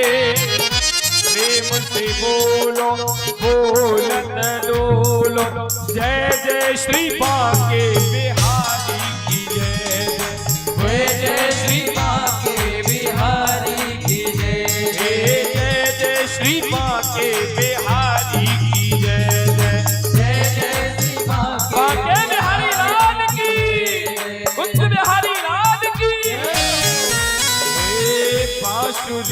बजावे प्यारो नंद लाला, बांसुरी बजावे प्यारो नंद लाला, रास रचावे संग ब्रजवाला, रास रचावे संग ब्रजवाला, हो रास रचावे संग ब्रजवाला, रास रचावे संग ब्रजवाला, हो बांसुरी बजावे प्यारो नंद लाला, बांसुरी बजावे प्यारो नंद लाला।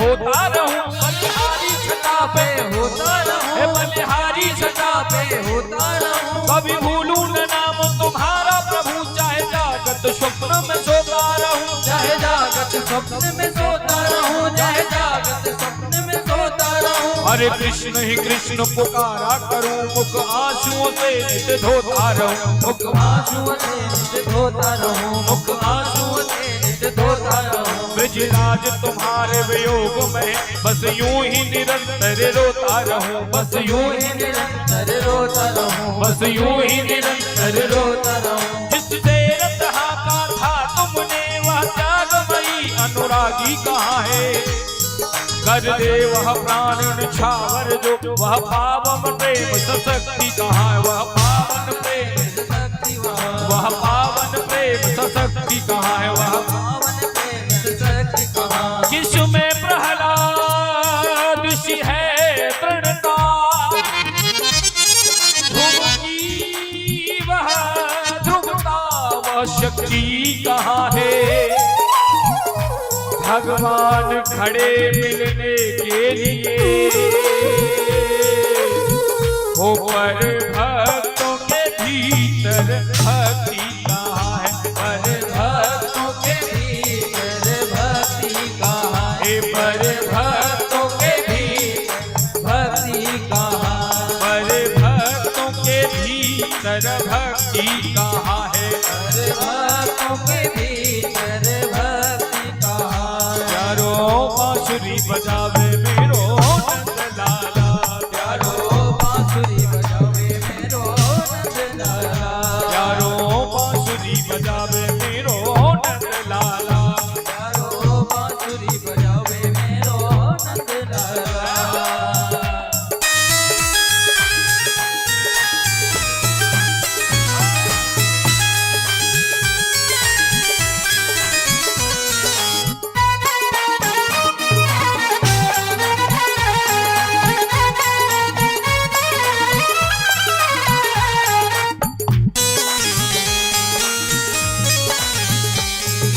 मोर मुकुट पीतांबर को है मंद मंद मुरली धमके, शीश मुकुट मुरली मुख सो है, कानन में कुंडल चमके, माधव एक माधव दो माधव तीन माधव चार माधव पाँच माधव छह माधव सात माधव आठ माधव नौ माधव 10, रास रचो है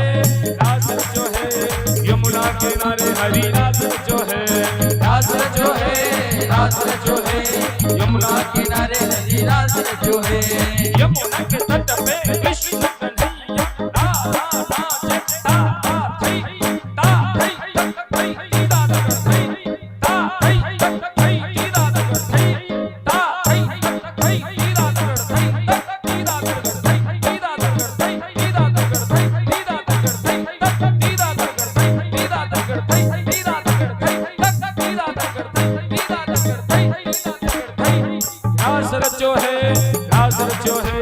यमुना किनारे महाराज जो है, रास रचो है, रास रचो है, यमुना किनारे महाराज रास रचो है, रास रचो है, यमुना किनारे हरी रास रचो है, रास रचो है, रास रचो है, यमुना किनारे हरी रास रचो है।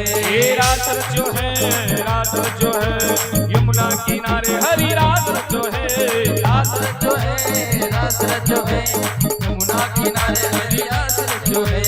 मोर मुकुट पीतांबर सोहे, मंद मंद मुरली रमते, शीश मुकुट मुरली मुख सोहे, कानन में कुंडल चमके, माधव एक, माधव दो, माधव तीन, माधव चार, माधव पाँच, माधव छह, माधव सात, माधव आठ, माधव नौ। रास रचो है, रास रचो है, यमुना किनारे महाराज रचो है, रास रचो है, रास रचो है, यमुना किनारे महाराज रचो। बोले रास बिहारी भगवान की जय, रास रासेश्वर भगवान की जय। यह अग्नि तुम्हारी लगाई हुई, बिना आपके और बुझाएगा कौन।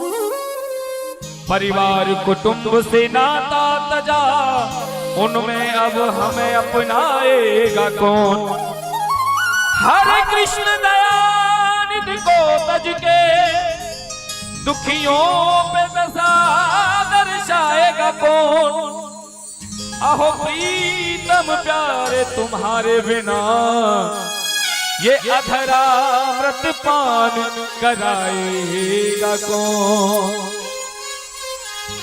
गोपियां कहती हैं, हे प्रभु, अगर आप ही हमें नहीं अपनाएंगे तो फिर कौन अपनाएगा। यह अग्नि तुम्हारी लगाई हुई, बिना आपके कौन बुझाएगा। ये प्रभु जो अग्नि है आपके द्वारा लगाई है। एक बार सभी प्रेम पे रास बिहारी भगवान की।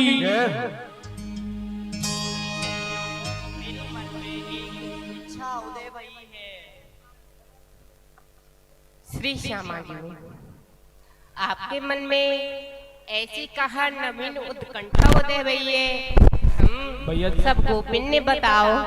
हरी सखियों, सीढ़ी के पास करवा दो। चलो मोर कुटी पे मोर भगवान के दर्शन करे आमे। चलो श्री श्यामा जी।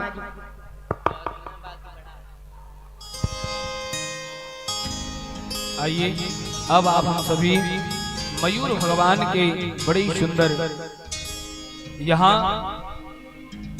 श्री श्यामाजू से सखियों ने कहा है, श्यामाजू आज बड़ा ही सुंदर किशोरी जी का मन हुआ, आज मयूर भगवान के दर्शन किए जाएं, रास के दर्शन किए जाएं। हम सभी के सामने अब बड़ा ही सुंदर रास दर्शन होगा। बोली रास बिहारी भगवान की जय, रास बिहारी भगवान की जय, भक्तवत्सल भगवान की जय। जय जय श्री राधे। हरी सखियों, यहाँ तो एक मोर ना है। श्री श्यामा जी, आप थोड़ी सी और आगे और पधारो। चलो सखियां, भगवान लता पतन में छुप रहे होंगे। चलो चलो। सखियां।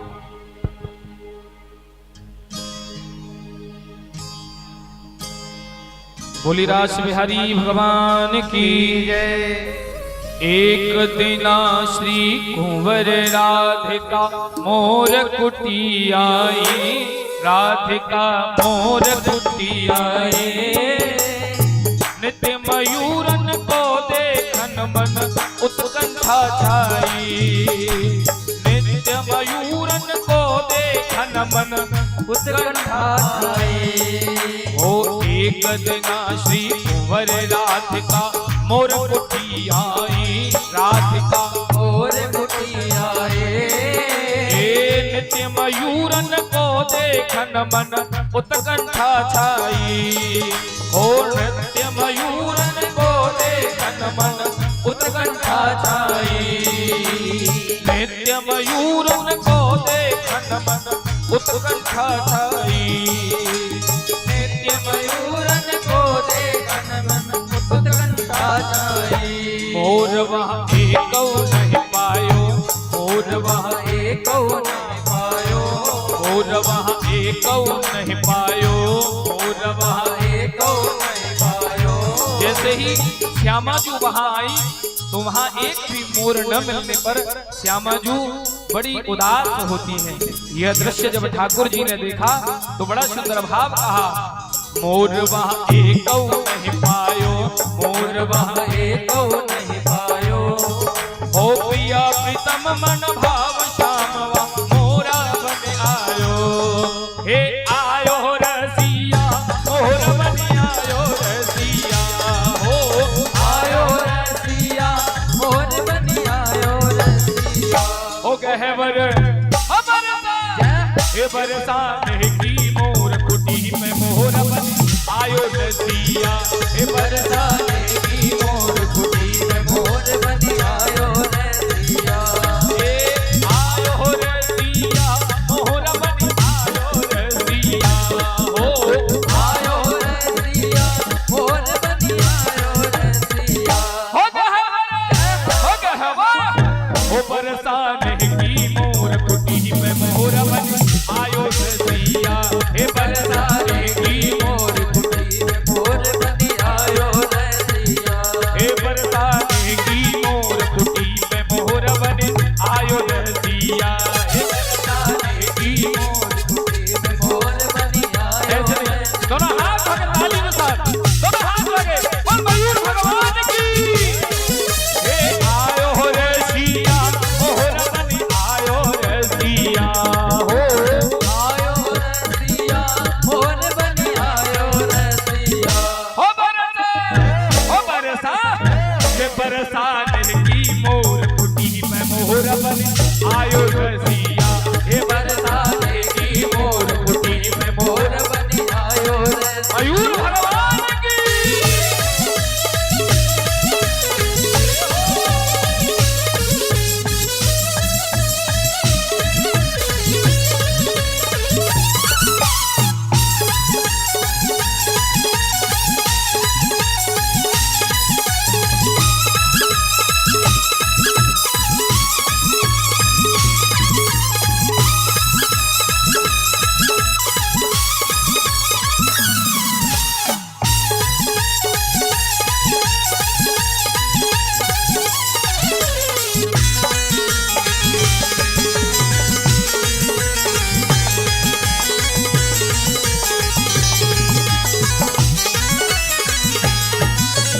एक दिन बोली राधा प्यारी, एक दिन बोली राधा प्यारी, एक दिन बोली राधा प्यारी, एक दिन बोली राधा प्यारी। 2 दिन सो नहीं मिले मुरारी, 2 दिन सो नहीं मिले मुरारी, 2 दिन सो नहीं मिले मुरारी, 2 दिन सो नहीं मिले मुरारी। एक दिन बोली राधा प्यारी, एक दिन बोली राधा प्यारी, एक दिन बोली राधा प्यारी, एक दिन बोली राधा प्यारी। नहीं मिले मुरारी, 2 दिन सो नहीं मिले मुरारी। हो बरसा। ऐसे नहीं, दोनों हाथ उठाइए सभी, जिन्हें सुंदर लग रहा हो दोनों हाथ उठा के तालियों के साथ। हो बरसाने की मोर कुटी में मोर बन आयो रसिया, हे बरसाने की मोर कुटी में मोर बन आयो रसिया। हे बरसाने की मोर कुटी में मोर बन आयो रसिया, हे बरसाने की मोर कुटी में मोर बन मयूर भगवान की।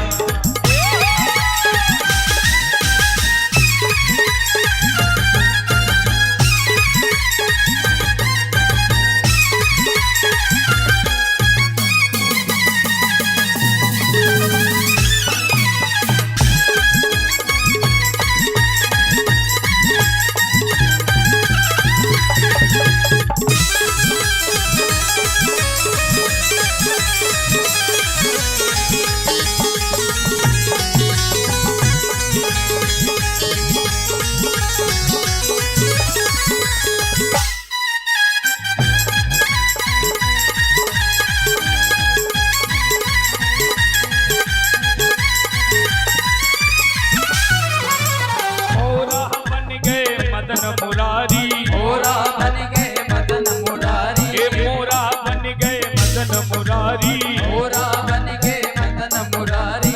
ऐसो नृत्य कियो गिरधारी,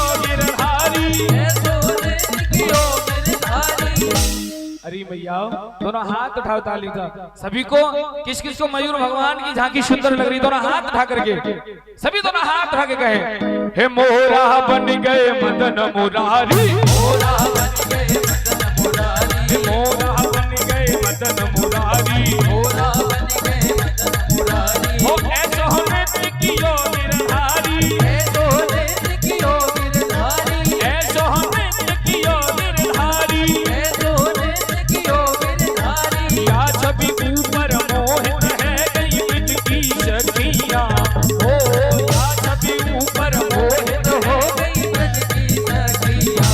हो बरसा, हे बरसा, हो बरसा नहती मोर कुटी पे मोहर बन आयो रसिया, हे बरसा नहती मोर कुटी पे मोहर बन आयो रसिया, ए आयो रसिया, मोहर बन आयो रसिया, हो आयो रसिया, मोर बन आयो रसिया।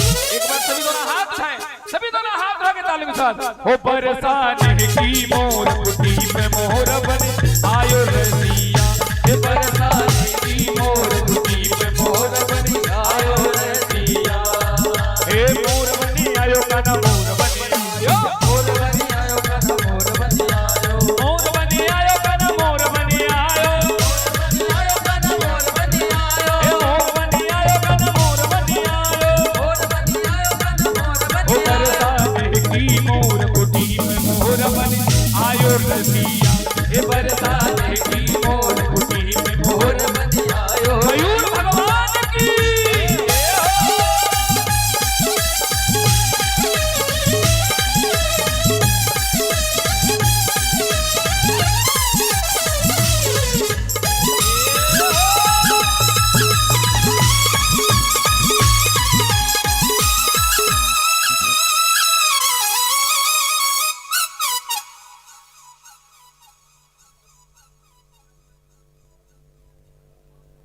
बोली रास बिहारी भगवान की। एक बार सभी प्रेम से कहें, हर हर महादेव, हर हर महादेव, हे बरसाने की मोर कुटी पे मोहर बन आयो रसिया, हो बरसाने की मोर कुटी पे मोहर आयो रसिया, हे आयो रसिया, मोहर बन आयो रसिया, हो आयो रसिया, मोर बन आयो रसिया। हो बरसा, हो बरसा, जय हो बरसा नहती मोर कुटी पे मोर बन आयो रसिया, हे बरसा नहती मोर कुटी पे मोर बन आयो मयूर भगवान की जय हो।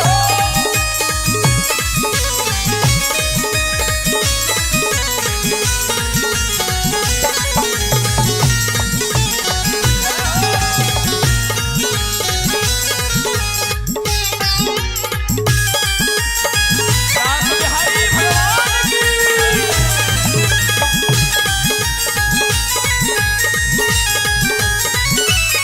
एक बार जोरदार तालियां वाला भक्त विष्णु भगवान की जय हो।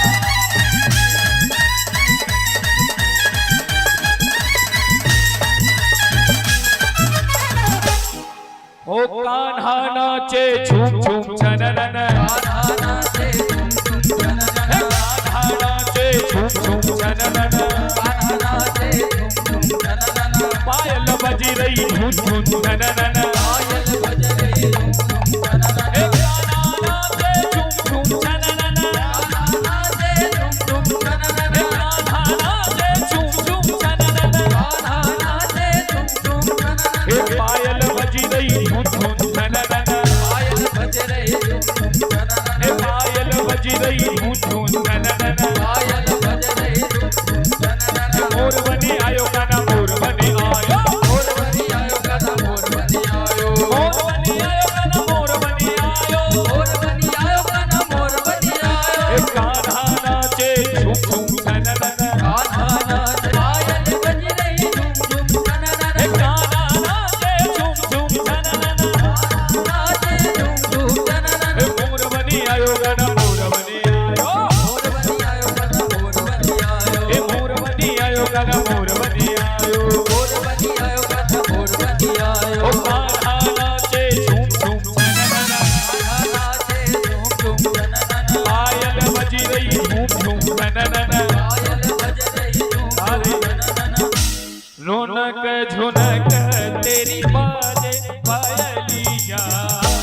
झुनक झुनक तोरी बाजे पायलिया रौनक झुनक तेरी बाजे पायलिया झुनक झुनक तेरी बाजे पायलिया प्रीत की रीत शिखा बांसुरिया प्रीत की रीत शिखा बांसुरिया प्रीत की रीत शिखा बांसुरिया प्रीत की शिखा बांसुरिया रौनक झुनक तेरी बाजे पायलिया झुनक झुनक तेरी बाजे पायलिया रौनक झुनक तेरी बाजे पायलिया झुनक झुनक तेरी बाजे पायलिया प्रीत की रीत शिखा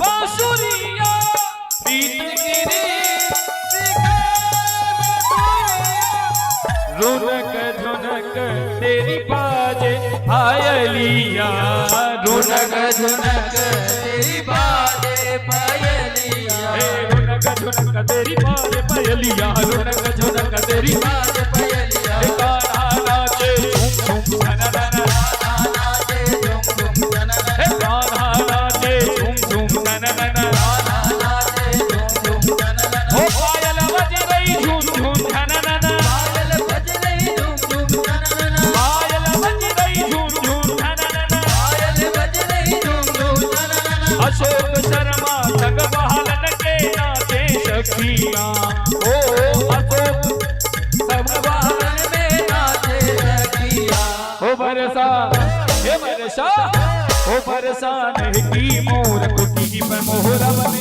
आयो रसिया हे बरसाने की मोर कुटी पे मोर बन आयो रसिया और अपनी अपनी जगह सभी खड़े हो जाएंगे अब सभी खड़े हो जाएंगे इसके बाद कुछ समय हम इस उत्सव का आनंद लेंगे थोड़ा सा इसकी आवाज बढ़ाएंगे श्री राधे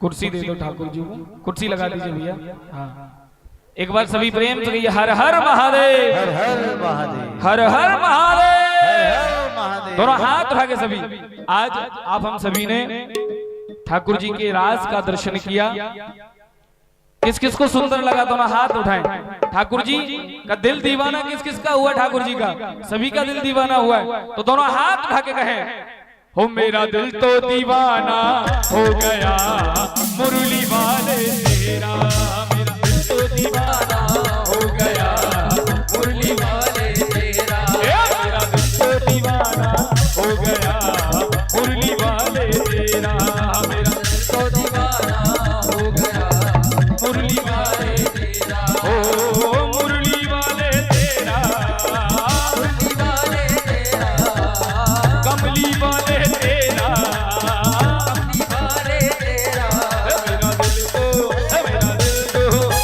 दिल तो दीवाना हो गया मुरली वाले तेरा मेरा दिल तो दीवाना हो गया मुरली वाले तेरा ऐसा लग रहा है केवल गुरुओं का ही दिल दीवाना है आपका नहीं है दोनों हाथ उठाइए जिस जिसका दिल दीवाना हो और ठाकुर जी से कहिए हो मेरा दिल तो दीवाना हो गया मुरली वाले तेरा मेरा दिल तो दीवाना हो गया मुरली वाले तेरा मुरली वाले तेरा मुरली वाले तेरा कमली वाले तेरा कमली वाले तेरा ये मेरा दिल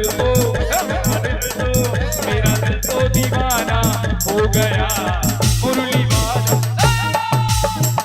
दीवाना हो गया मुरली वाले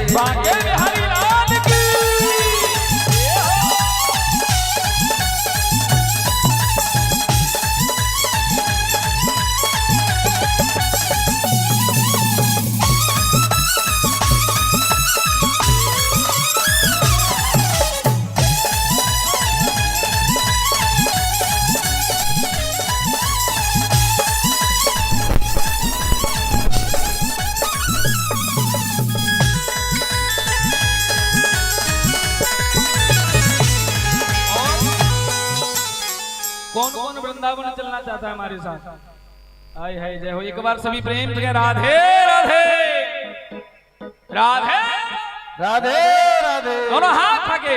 हो वृंदावन जाऊंगी सखी ना लौट के आऊंगी, वृंदावन जाऊंगी सखी ना लौट के आऊंगी, हे वृंदावन जाऊंगी सखी ना लौट के आऊंगी, वृंदावन जाऊंगी सखी ना लौट के आऊंगी। हे मेरे उठे मेरे उठे मेरे उठे मेरे मैं पीर सखी वृंदावन जाऊंगी, मेरे उठे मेरे मैं पीर सखी वृंदावन जाऊंगी, हो वृंदावन जाऊंगी सखी ना लौट के आऊंगी, वृंदावन जाऊंगी सखी ना लौट के आऊंगी।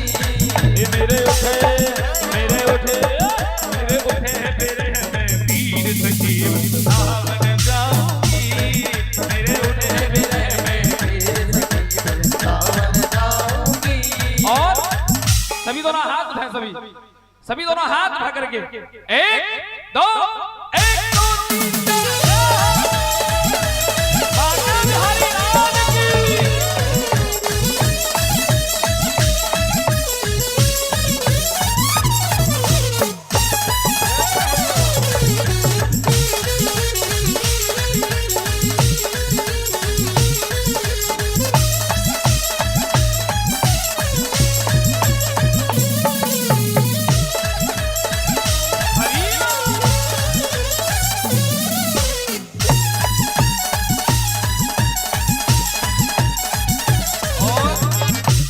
जो इन्होंने आज की पूजन किया है, मैं निवेदन करूंगा आरती के लिए ऊपर आ जाएंगे।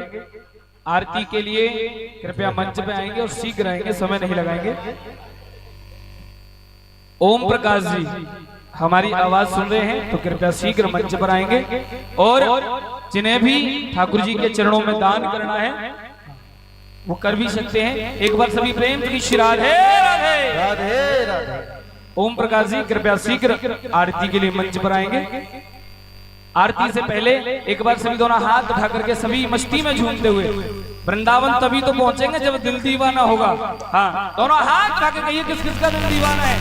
ओ मेरा दिल दीवाना हो गया वृंदावन की गलियों में, मेरा दिल दीवाना हो गया वृंदावन की गलियों में, वृंदावन की गलियों में, बरसाने की गलियों में, वृंदावन की गलियों में, बरसाने की गलियों में। ओ मेरा दिल दीवाना हो गया वृंदावन की गलियों में, मेरा दिल दीवाना हो गया वृंदावन की गलियों में, वृंदावन की गलियों में, बरसाने की गलियों में, वृंदावन की गलियों में, बरसाने की गलियों में। जो होना था सो हो गया वृंदावन की गलियों में, होना था तो हो गया वृंदावन की गलियों में, जो होना था सो हो गया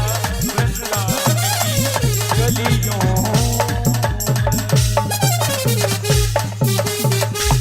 बोले गोपेश्वर भगवान की, गोपेश्वर भगवान की, शंकर भगवान की, काशी विश्वनाथ की। आइए अब आप हम सभी आरती की तरफ चलते हैं।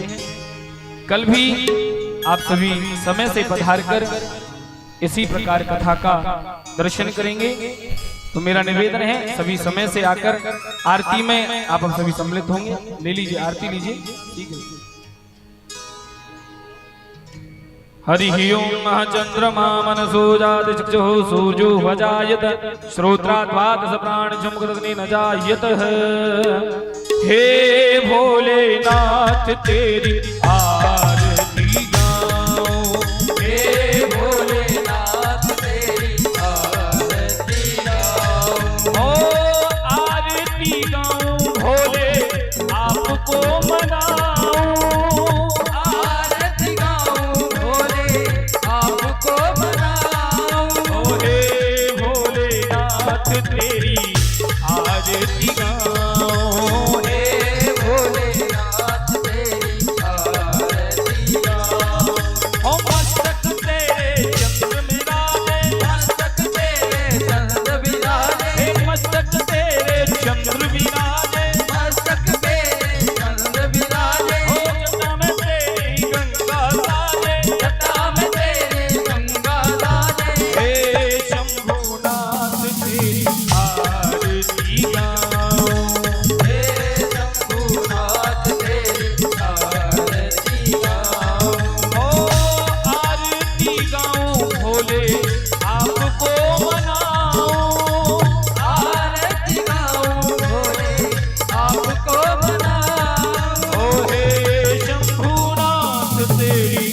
आरती गाओ। हे शंभुनाथ तेरी आरती गाओ। ओ जटा में तेरी गंग विराजे, जटा में तेरी गंग विराजे, हे जटा में तेरी गंग विराजे, जटा में तेरी गंग विराजे, हे गले में सर्प की माला साजे, गले में सर्प की माला साजे। हे भोलेनाथ तेरी आरती गाओ। हे भोलेनाथ तेरी आरती गाओ। हो नाथ अनाथ के नाथ आप हो, नाथ अनाथ के नाथ आप हो, नाथ अनाथ के नाथ आप हो, नाथ अनाथ के नाथ आप हो। हे सुख दुख जीवन साथ आप हो, सुख दुख जीवन साथ आप हो, हे सुख दुख जीवन साथ आप हो। सुख दुख जीवन साथ आप हो। मैं ओले चरणों में शीश नवाऊं। भोलेनाथ तेरी आरती गाओ। ओ आरती गाऊं भोले आपको मनाऊं। आरती गाऊं भोले आपको मनाऊं। हे शंभुनाथ तेरी आरती गाऊं। हे शंभुनाथ तेरी आरती गाओ। कर्पूर करुणावतार संसार सारं भुजगेन्द्रहारं सदा वसन्तं हृदयारविन्द भवं भवानी सहितं नमामि। त्वमेव माता पिता त्वमेव, त्वमेव बन्धु सखा त्वमेव, त्वमेव वेदा त्वमेव, त्वमेव सर्वं मम देवदेव। हे त्वमेव सर्वं मम देवदेवः। त्वमेव सर्वं मम देव। एक बार सभी दोनों हाथ रखे महामंत्र बोलेंगे। महामंत्र के साथ आज की पावन कथा को विश्राम करेंगे। सभी दोनों हाथ उठाएं। हो हरे कृष्णा कृष्ण कृष्ण हरे सभी वाले हरे कृष्णा कृष्ण कृष्ण हरे हरे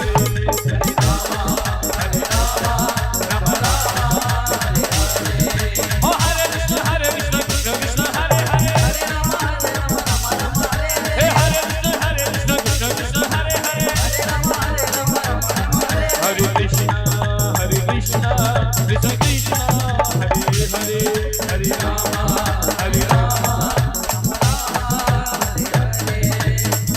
ऐसे दोनों हाथ उठाइए सभी। एक बार दोनों हाथ उठाएं और हमारे ओम प्रकाश जी की तरफ से ठाकुर जी के चरणों में 500 रुपए है। एक बार जोरदार ताली बजाएं ओम प्रकाश जी के लिए। ठाकुर जी के चरणों में 500 रुपए अर्पण कर रहे हैं। बिहारी जी कृपा करें, जोरदार ताली बजाएं और सभी महामंत्र बोले। हे हरे कृष्णा कृष्ण कृष्ण हरे हरे।